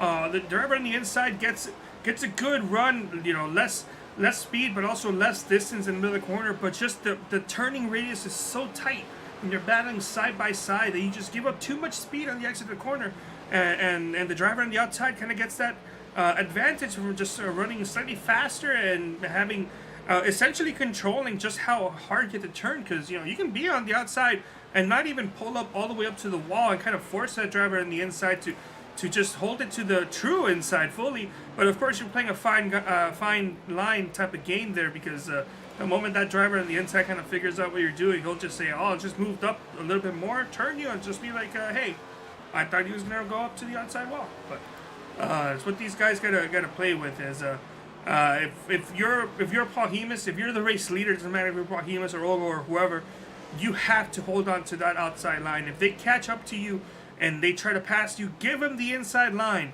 because as long as you control that outside line, your chances of winning are drastically just through the roof. Yeah, as we were just speaking about Josh Robinson there in that 30, looks like he's going to lose a position to Tom Ogle there in that 83 machine. Tom Ogle is now trying to chase down Barrett Polhemus there in that 79, who has stretched his lead just a little bit as we head down the backstretch down into corner number 3 with 21 laps to go here in round number 1 of the chase playoffs here in the DSCR here live on 3 Wide TV. Josh Robinson now seems to have lost just a little bit of speed, but watch out for that man as Mom Mama said, as that 4 machine of Nick and Delicato is now creeping into our screen just a little bit with 20 laps to go. Watch out here, folks. He'll put the nitrous oxide on that thing. He'll get that thing rocking and rolling here as we head down the backstretch down into corner number 3. Still the 79 machine of Barrett Polhemus leading us down around the racetrack right now. No competition for him just yet at the top of the grid. Coming off of corner number 4, we're going to creep it down to lap 19, or lap 19 to go, excuse me. Yeah, the question is for Polhemus is was he able to get past stage 2 on his engine? Because otherwise that'll damage his manifold. It'll overheat it. Yeah, right now Tom Ogle wants to try to get this race victory. These guys have been racing inside of the top 5 all race long, so anything less than a victory would be a slight disappointment for a lot of these guys inside the top right now, especially Nick and Delicato, who has 6 wins on the season. Barrett Polhemus has been trying to break through here the past couple weeks, been one of the fastest cars on the track week in and week out. Tom Ogle wants to win here tonight, picking up a stage victory in the process. Josh Robinson has really put in the work, the practice time, everything he can to try to put that 30 machine into victory lane as we come off of corner number 2 down the backstretch right now, down into corner number 3 right now with 18 laps to go. Looks like Barrett Polhemus and Tom Ogle are gearing up for quite a battle here to close things out right now as that Ford Mustang is trying to gallop its way up to the top of the grid right now, but Tom Ogle has to start trying to grab that draft off the 79 as we cross the strike here with 17 laps to go. It's amazing to see the speed that all these guys have now that the playoffs have begun, that the chase for the cup has begun. And seeing that, Nick and Delicato was dominated the whole season, essentially running 4th and can't really get past any more positions. He's been losing some speed to Polhemus, Ogle, and Robinson. He's down to almost 3 seconds behind your race leader compared to a couple laps ago when he was almost 2 seconds and actually gaining on the leader. So something must happen to Delicato, that or Delicato maybe pushed his car a little too much, a little too quickly. And now he's going to be suffering the consequences. But with 16 laps to go, unless a caution comes out, he's probably going to be finishing 4th. Yeah, with that points lead, though, and Barrett Polhemus coming into this race, if we could throw the chase standings here with 16 laps to go, Barrett Polhemus is coming into this race 2nd in the chase standings. Here we take a look there on the right-hand side of your screen there, ladies and gentlemen, only 13 points away from Nick and Delicato. As I mentioned to start this broadcast off, once these playoffs started, it was virtually a new season here. Those 6 wins were awesome. Nick and Delicato was the regular season champion, but now we're seeing the speed out of the 79 of Barrett Polhemus here. He wins here tonight, Carlos, and as you mentioned, Nick and Delicato looks like he might finish in the 4th position. He might overtake the 30 of Josh Robinson to get a podium here tonight. But with a win here tonight, that 79 is going to be very, very, very close to the top of the table. And Tom Ogle as well came in 3rd in the point standings here tonight in round number 1 with a 2nd place or a win here tonight. It's going to put even more pressure on that Ford machine as we come around 1 and 2 right now with 14 laps to go. Yeah, I remember Tom Ogle did win a stage as well as Nick and Delicato, so a lot of points are definitely on the line. And we were talking to Ty McIntosh earlier, who was disappointed at the fact that he's going to be finishing worst among all the chase drivers in 13th. But he also needs to know we had a really small car count this week. Not sure if this is just a fluke thing or if a lot of people who didn't make the playoffs or the chases are just lost interest and left, which I would hope is not the case because come on guys, you have to race the whole season. He crashed out. He's not going to finish this race. He's going to finish 13th. And in the beginning of the season, that really isn't that bad. Of course, you want to finish in the top 10. You want to finish 5th or better. You want to get the win. But 13th, when you crash out, I'll take that a lot of the time. Yeah, right now with 13 laps to go, Ty McIntosh, as you mentioned, one of our chase drivers is going to finish the lowest of all those chase drivers here tonight. But we spoke to Ty just a little while ago. All hopes are not dashed for that 10 team.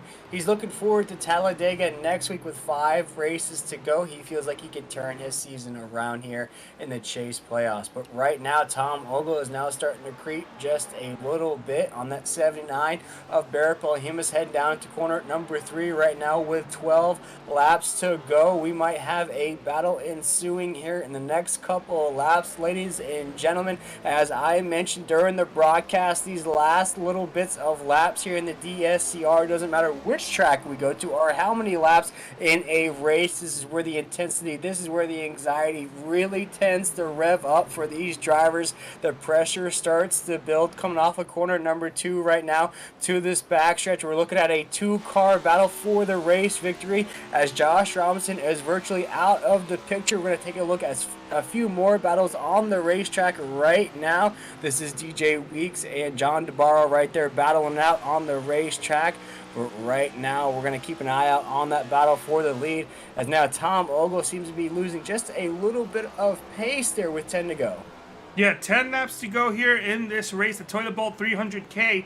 And that last lap, that turns 3 and 4 there for Tom Ogle, it just seems like he couldn't figure it out, as he was pretty much right on the back bumper, matching the same speed as the leader, all the way until the apex. And then it's like as if he just never hit the gas. He just lost a lot of time. So he's slowly made up a little bit of that throughout turns 1 and 2, but turns 3 and 4, that last time by just was not pretty and possibly could have costed him this race.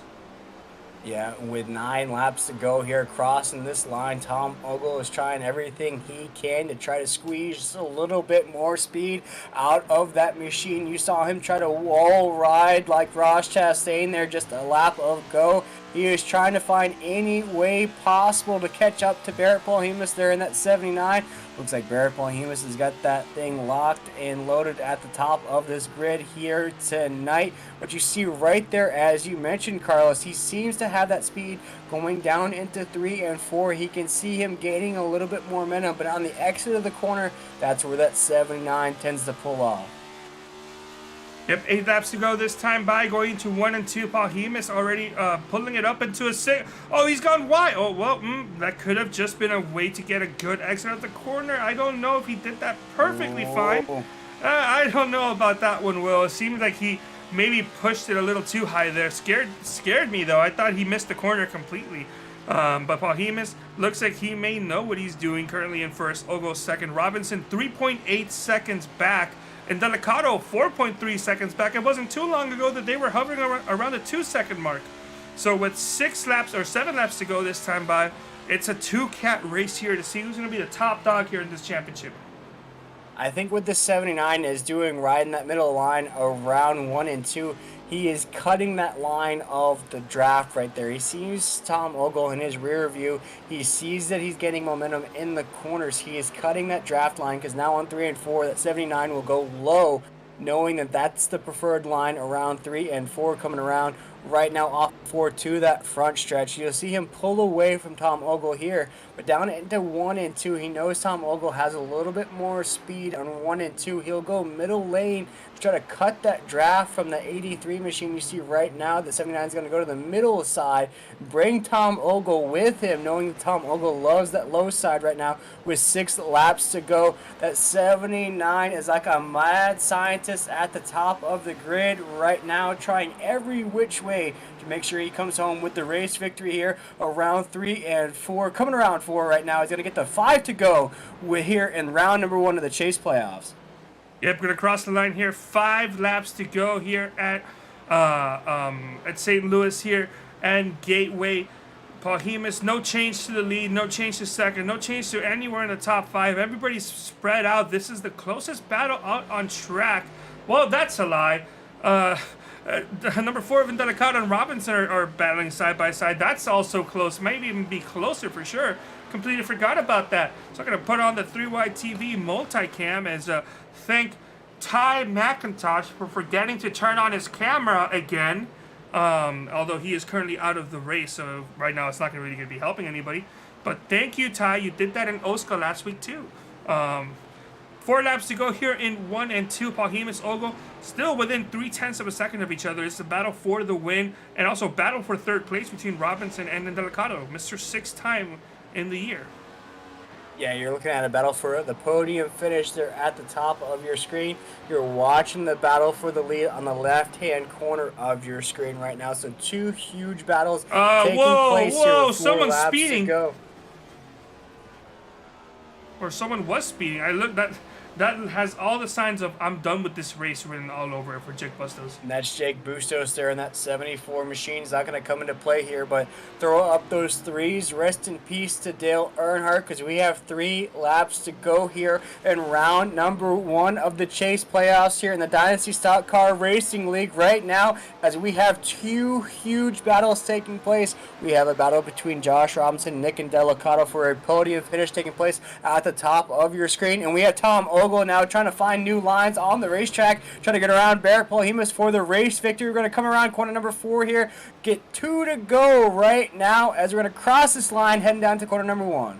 Yeah, and well, I got to ask you, do you think these drivers are going to finish where they are right now with 2 to go, or do you think that one of them is going to get past the other?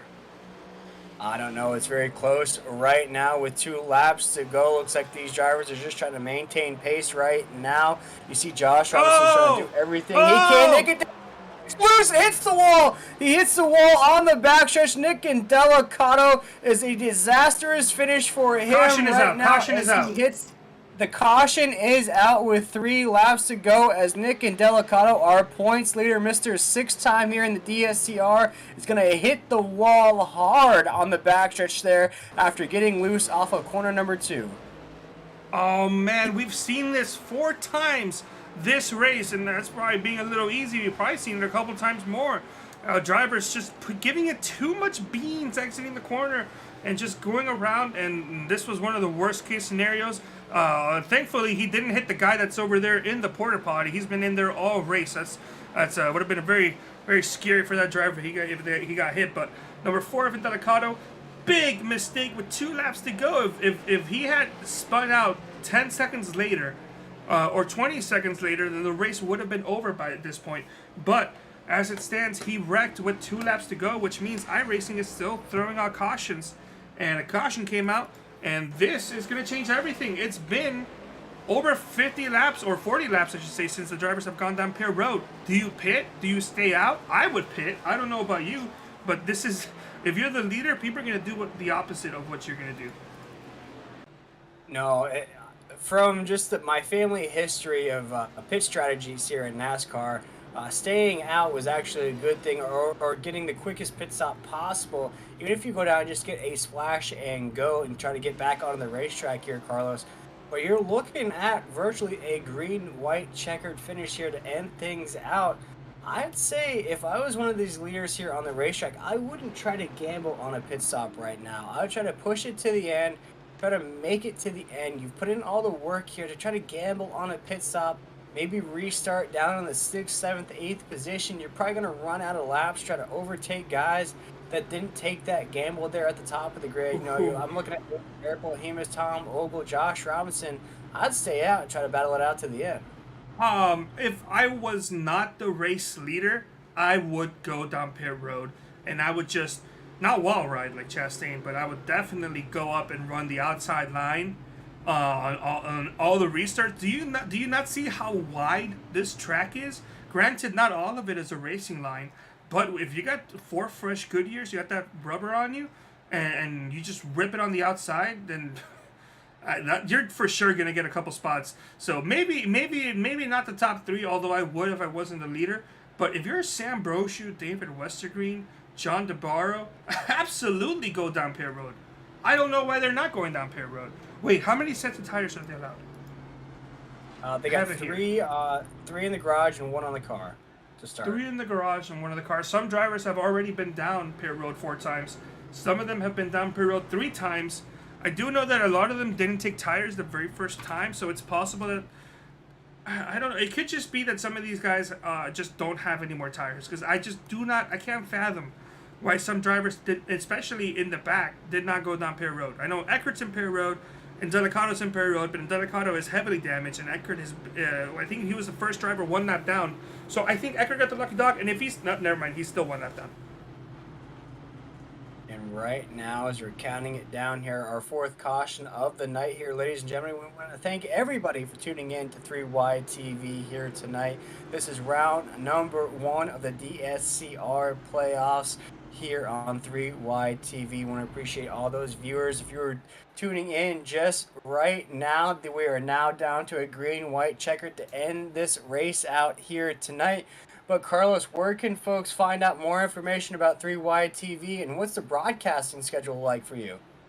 Well, if you can find all the information right here on the YouTube channel. You can also check us out on Twitter at I gotta make sure I say the right Twitter actually. At 3YTV, you spell it out, so THREEWIDE TV. That almost sounded like a radio station there. You can also check us out nearly every single day of the week. Not every single day of the week. I'm broadcasting Tuesdays. I'm broadcasting Wednesdays and Thursdays. And I do have one more Saturday broadcast of the 100% Racing leagues. The season finale at Phoenix. So that's going to be a very fun one if you like 100% racing. So check that out. It's this Saturday at 8:30 p.m. But my normal schedule is Wednesdays and Thursdays. And then Peter Short, fantastic Peter Short, who covered for me a couple weeks ago. He does Mondays, Thursdays. He does Fridays. He does pretty much almost every single day of the week except Tuesdays. But pace car is off. Fourth restart of the night here, and we'll take it away. Yeah, a lot of racing action on 3Y TV, but here we go, folks. We're going to close out the race here. As Tom Ogle is going to get loose there on the restart. Barrett Behemoth there in the 79 is going to love to see that out of his rear view. As now Andrew Hess is going to be in that second position. Josh Robinson in the 30 is going to be in the third position right now, as Barrett Behemoth is going to take us off corner number 2 down the backstretch right now with 2 laps to go. Heading down into corner number 3. You see a lot of moving parts there towards the back of the pack right now. Barrett Behemoth still is our race leader. John DeBarro in that 97. DJ Weeks going to get tangled up just a little bit right there. Tom Ogle in that 83, and that Josh Robinson right there in that 30 are battling out for a podium finish right now. As Josh Robinson's going to get loose, going to scrape the wall there on the front stretch. He's all but ruined his chances at a podium finish now down in the 8th position. This is the final lap here from Gateway, as Barrett Behemoth is going to take us around corner number 2 down the backstretch right now as our race leader. Look at what I told you. Johnny Eckert is a lap down, so it doesn't matter. But he raced his way up to 4th position in line here on the last lap. If any of these drivers had tires and went down pit road to get those tires, look at him. He's ripping off the outside line right now.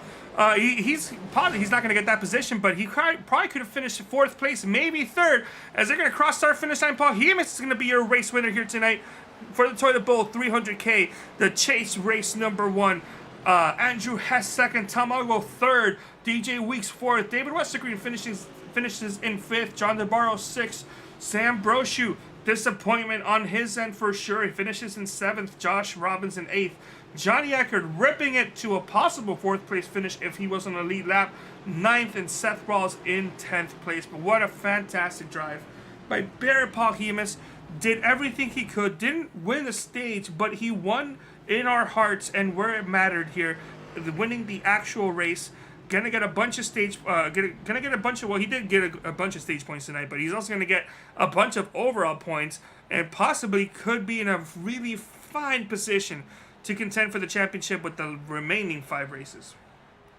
Yeah, as Barrett Behemoth is going to burn it down here at Gateway there in that 79 Toyota Supra there at the top of the grid right now. He ran an excellent race here, ladies and gentlemen. He gets an A+ for me. Started on the front row and never really looked back, never really drifted back too far outside of that top row all night long, battling it out with Sam Brochu, battling it out with Tom Ogle up there as well. But here tonight, that 79 finally gets his opportunity to burn it down, to showcase what he's been working on here the past couple weeks. And boy, what a burnout it is for that 79. You can tell he's been wanting to get into victory lane, Carlos. Fantastic drive, but I'm going to go ahead and step away for pretty much the remainder of the broadcast while you handle the interviews. Yeah, we don't have a chopper waiting for you like we had last time. So thankfully, thankfully you arrived to where you had to go last week on time. I had that chopper specially prepared for you. But this week, I'm gonna go ahead and let you take care of the interviews once again, Will. Alrighty, well, it is time to talk to our top 3 finishers here tonight in the Toilet Bowl 300K. And our first driver of the evening to get to speak to is a driver who also ran inside the top 3 all night long, and that's Tom Ogle in that White Claw machine. And Tom, you're going to come home third here tonight. I know it's probably going to be a little bit of a disappointing finish for you, seeing as though you had one of the fastest cars on the racetrack. Able to climb back up there to finish in the third position there to get a podium, squeeze out a podium out of the race here tonight. Take us through your race here tonight at Gateway, and are you happy about a third place finish heading into Talladega next week, or did you feel like you could win this race here tonight? I mean, I'm not excited about third because I ran so well all night and I didn't need that caution. I'd kind of saved a little bit and I was going to give it a try, like last couple laps. It's so hard to pass there that I was just trying to keep track position all night. But, and then that first caution came out and I stayed out. So I had lucked out and saved a set of tires, but I just didn't make them pay off, I guess. So I guess I am disappointed with third. Yeah, actually, that last caution of the night was because of Nick and Delicato actually crashed on the backstretch there. Unfortunate for that Ford machine, but fortunate for you though, Tom. That gives you an opportunity in these chase playoffs to try to creep your way up towards the top of the table. Looking forward to Talladega next week, and looking at your run here tonight. What can you take from tonight's race that you can carry on to these next 5 races and possibly snatch that championship away from Nick and Delicato? Well, just long run speed. If you kind of force the issue a little bit, I guess he's human a little bit. I mean, when you see him in your mirror, you're like, oh boy, here we go. But this is a tough track to pass on and stuff. So if you can get some track position, maybe we can make him work a little bit. It's not like you're gonna dominate or beat that guy easily, but if you could make him work, maybe you can do something. And talk about making drivers work here tonight, Tom. We really saw a battle between you, Barrett Paul Emus, Josh Robinson was up there as well. How are you guys able to maintain such pace going 1, 2, 3 majority of the race up there? Because it seemed like for a good portion of the race, you 3 drivers really separated from the rest of the field. It was really just a 3-car battle up there at the top of the grid. Yeah, it seemed like it always ended up a 3-car battle. Whoever was in the lead really could fly with fresh tires, fresh air. When I stayed out on old tires that first caution, I couldn't believe the difference with fresh air. If I could have cleared the 79, I was up next to him once and I maybe could have sent it into one a little bit, but I don't like to race that way, so I'd rather finish third and race him clean. He was fast and consistent and didn't make any mistakes. I was just kind of waiting for him to make a mistake, I guess. Well, still a pretty excellent finish there out of that 83 machine. You essentially finished where you ran all night long inside the top 3. But Tom, with that podium finish, we'd love to give you drivers the opportunity to shout out anybody that you had watching here tonight, any sponsors that may have made this race possible, and where people can find you on social media. Well, Ogle's Auto Sales is my car lot. Got a Facebook page. I want to thank my teammates, Josh and Andrew. I want to apologize to Josh. When I spun the tires like a knucklehead on the last restart, I kind of hurt him a little bit. Didn't help him at all, but I was happy to see Andrew up there and Josh in there. Anytime we can get the 3 of us in the top 5, it's a good night. Well, there you go, Tom. Well, we're looking forward to seeing what that 83 machine has in store for us at Talladega next week in round number 2 of the playoffs. With this finish here tonight, I'm sure you closed that gap just a little bit, coming in third into these point standings here tonight. But Tom, a great run here tonight, getting that podium finish. We want to thank you for taking the time with us here. Have a great rest of your week, and we'll see you at Talladega next week. Yep, thank you. Hopefully you don't see me on my roof at Talladega. That's true. It's gonna be a crazy one, that's for sure. Yeah, but I'm sure that White Claw. I'm sure if you have a few White Claws, you'll be all right.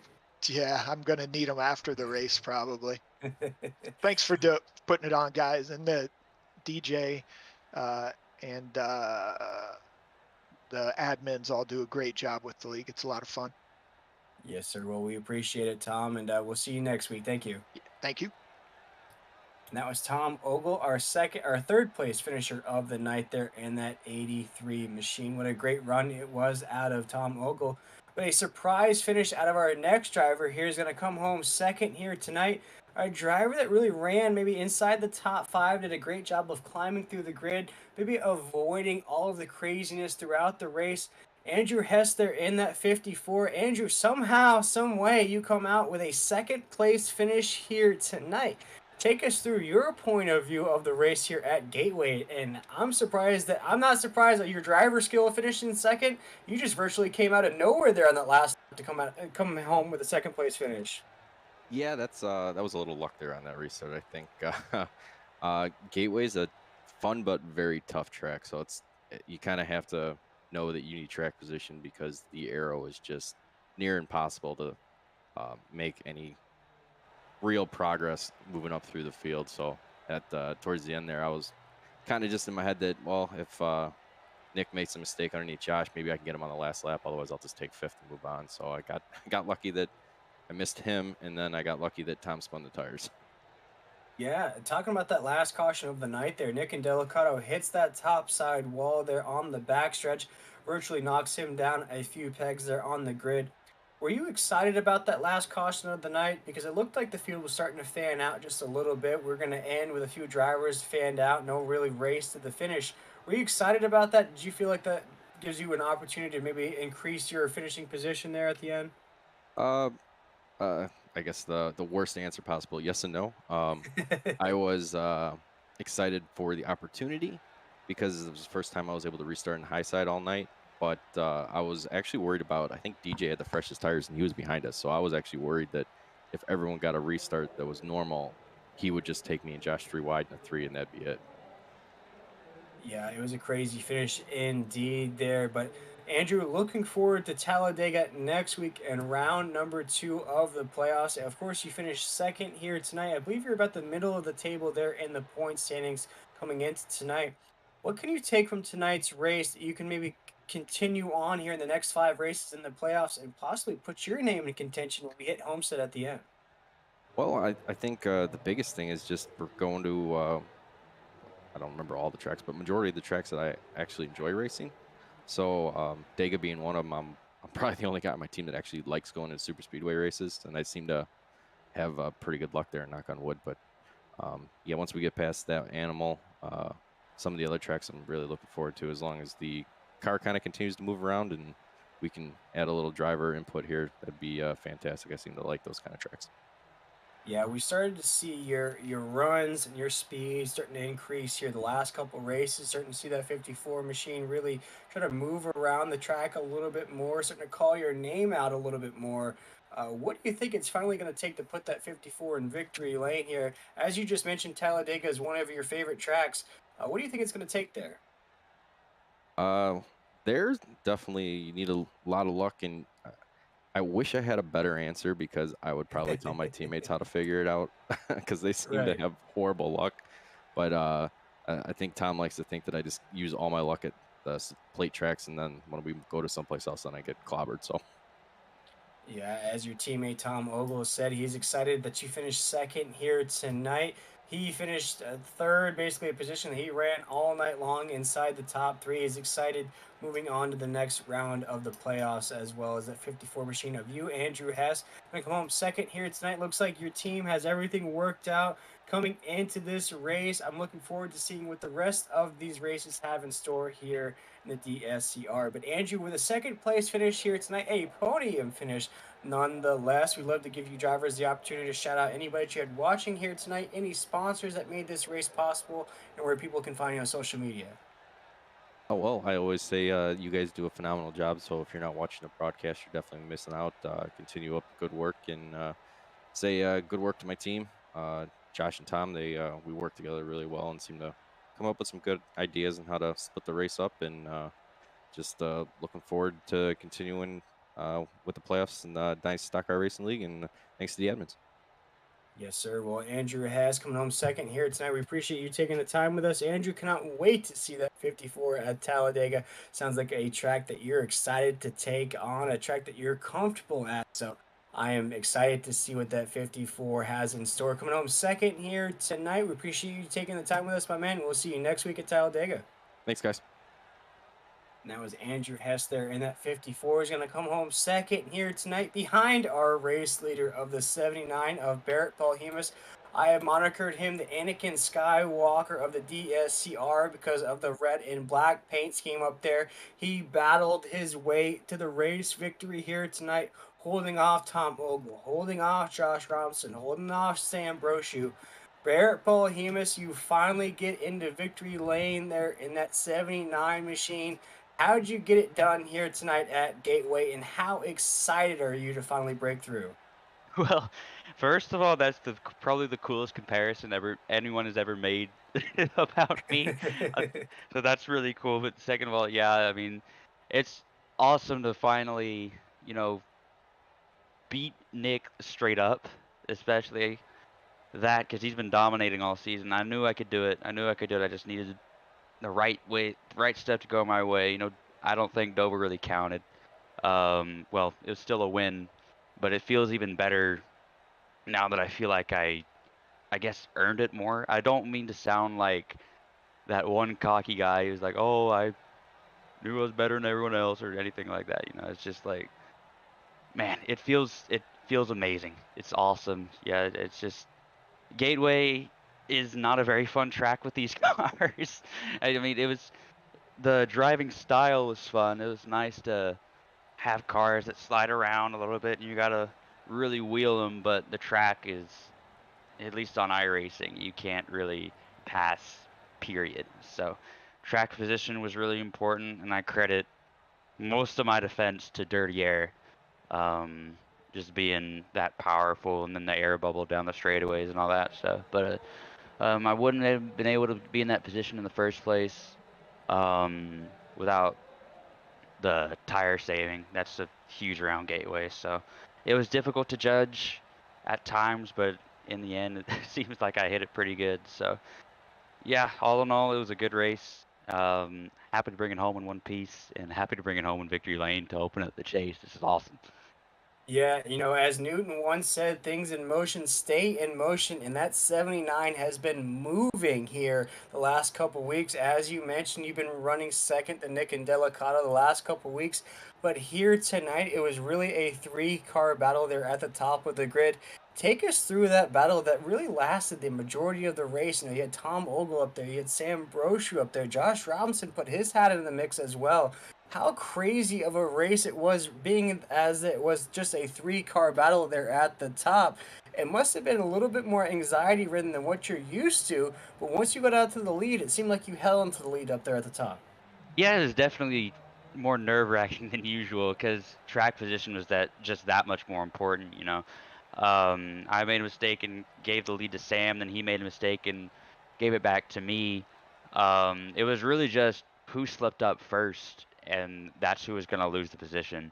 It was really, really tough to build a run and get alongside somebody, let alone make the pass once you're there. So, yeah, I mean, it was great racing with every single one of those guys. We were all about equal, so that's what made it especially tough. At just adding on to the fact that it's really hard to pass and it's hard to race, or else you're gonna burn off your tires, and then just adding on the fact that we were running like the same lap times every single Right. lap just made it all the more difficult. And so really was just who outlasted the other, and who didn't make the mistakes that ended up costing them the race. So yeah, I'm not saying that I was mistake free. I made my fair share, but things just went my way tonight. Yeah, and let's talk about that last caution of the night there, because you saw the field starting to fan out just a little bit. The 1, 2, 3 up there, as I just mentioned, that battle that was ensuing majority of the race. When that last caution flag flew, did you get a little bit more nervous knowing that you had a lot of speed behind you, or were you confident enough in that 79 machine that you knew that you're going to have the race victory no matter what? Well, I mean, the race victory was never a sure thing. during those last 10, 20 laps, Tom was never outside of half a second. So I was still having to, hit my marks consistently and be smooth with the throttle and the steering to make sure I didn't get loose and spin out or anything like that. When the caution came out, um, it wasn't exactly the best thing in my opinion because I knew that I had Tom covered, and I was going to be able to hold on to him. And then the caution just added so much unpredictability into it because I thought that all of us were out of tires, but I didn't know for sure. So I knew if someone had tires, then we were screwed. Um, but luckily, no one had tires. And then the next thing you have to worry about is nailing the restart because on old tires, the rears are really worn out. Really, all tires are. So, especially after the tires have gone through a heat cycle, it's especially difficult to judge where they're going to be. And especially on that initial start, you got to be so careful with the throttle pickups and not to spin the tires. So, luckily, I took it nice and easy. Just didn't push the car like I have been really all race long. So I saw no reason to really change my strategy. I knew if I was able to stay out front, then I was more than likely going to be able to bring home the win. So yeah, the key was just being smooth and calm today, and I felt I did a pretty good job of that, and we wound up in victory lane because of it. Yeah, you did one heck of a job here tonight. Barrett, speaking with Barrett Paul, he was the race winner here tonight at Gateway.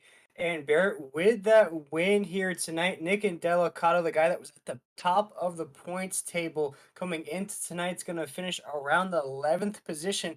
You were only about 24 points away from the top of the table coming into tonight.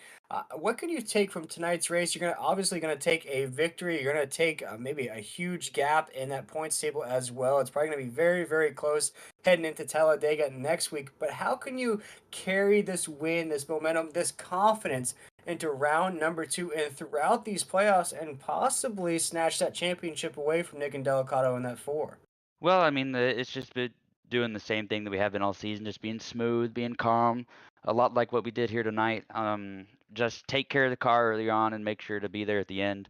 The stage points are really important, so if I can qualify well and stay up front, then I'll have a pretty good shot at getting some points on Nick. Like tonight, um, he got me in stage 1, but I think I got him in stage 2. So I may not have the lead, but I think it'll be close, and that's really all I need. I can do the rest, So yeah, that's what's good about the chase is that the points resets everything, and so it's good because we're getting the chance that I know that we deserve.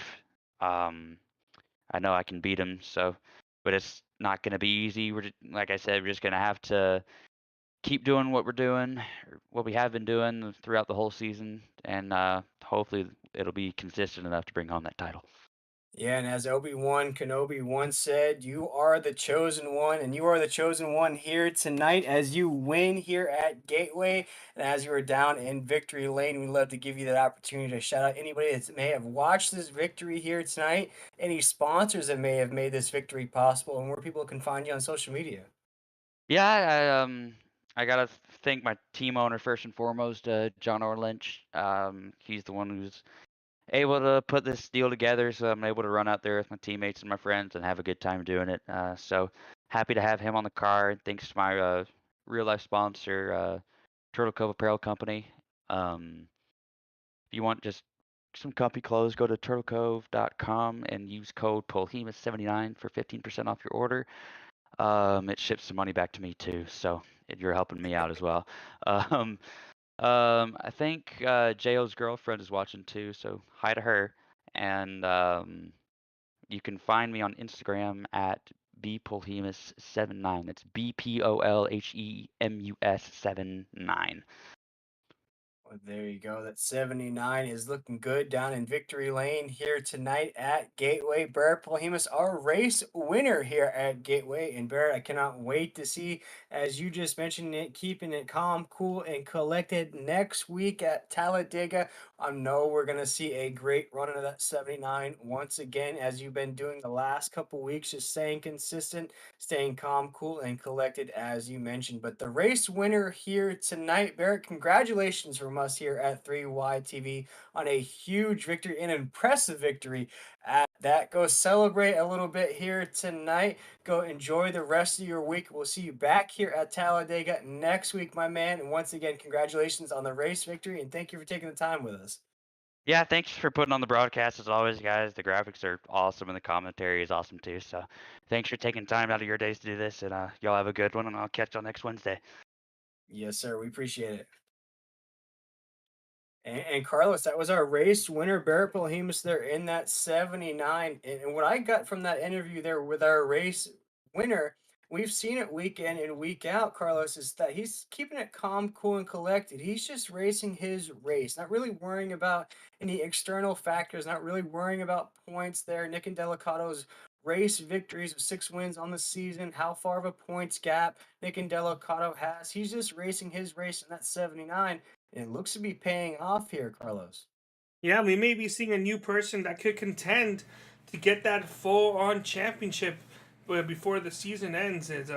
Well, we saw Nick and Delicato struggle there at the end. He was in prime position to get a top 3 finish, if not a top 5 finish. And unfortunately, just gave it too much beans exiting the corner. And, well, ended up finishing not where he necessarily wanted to be at.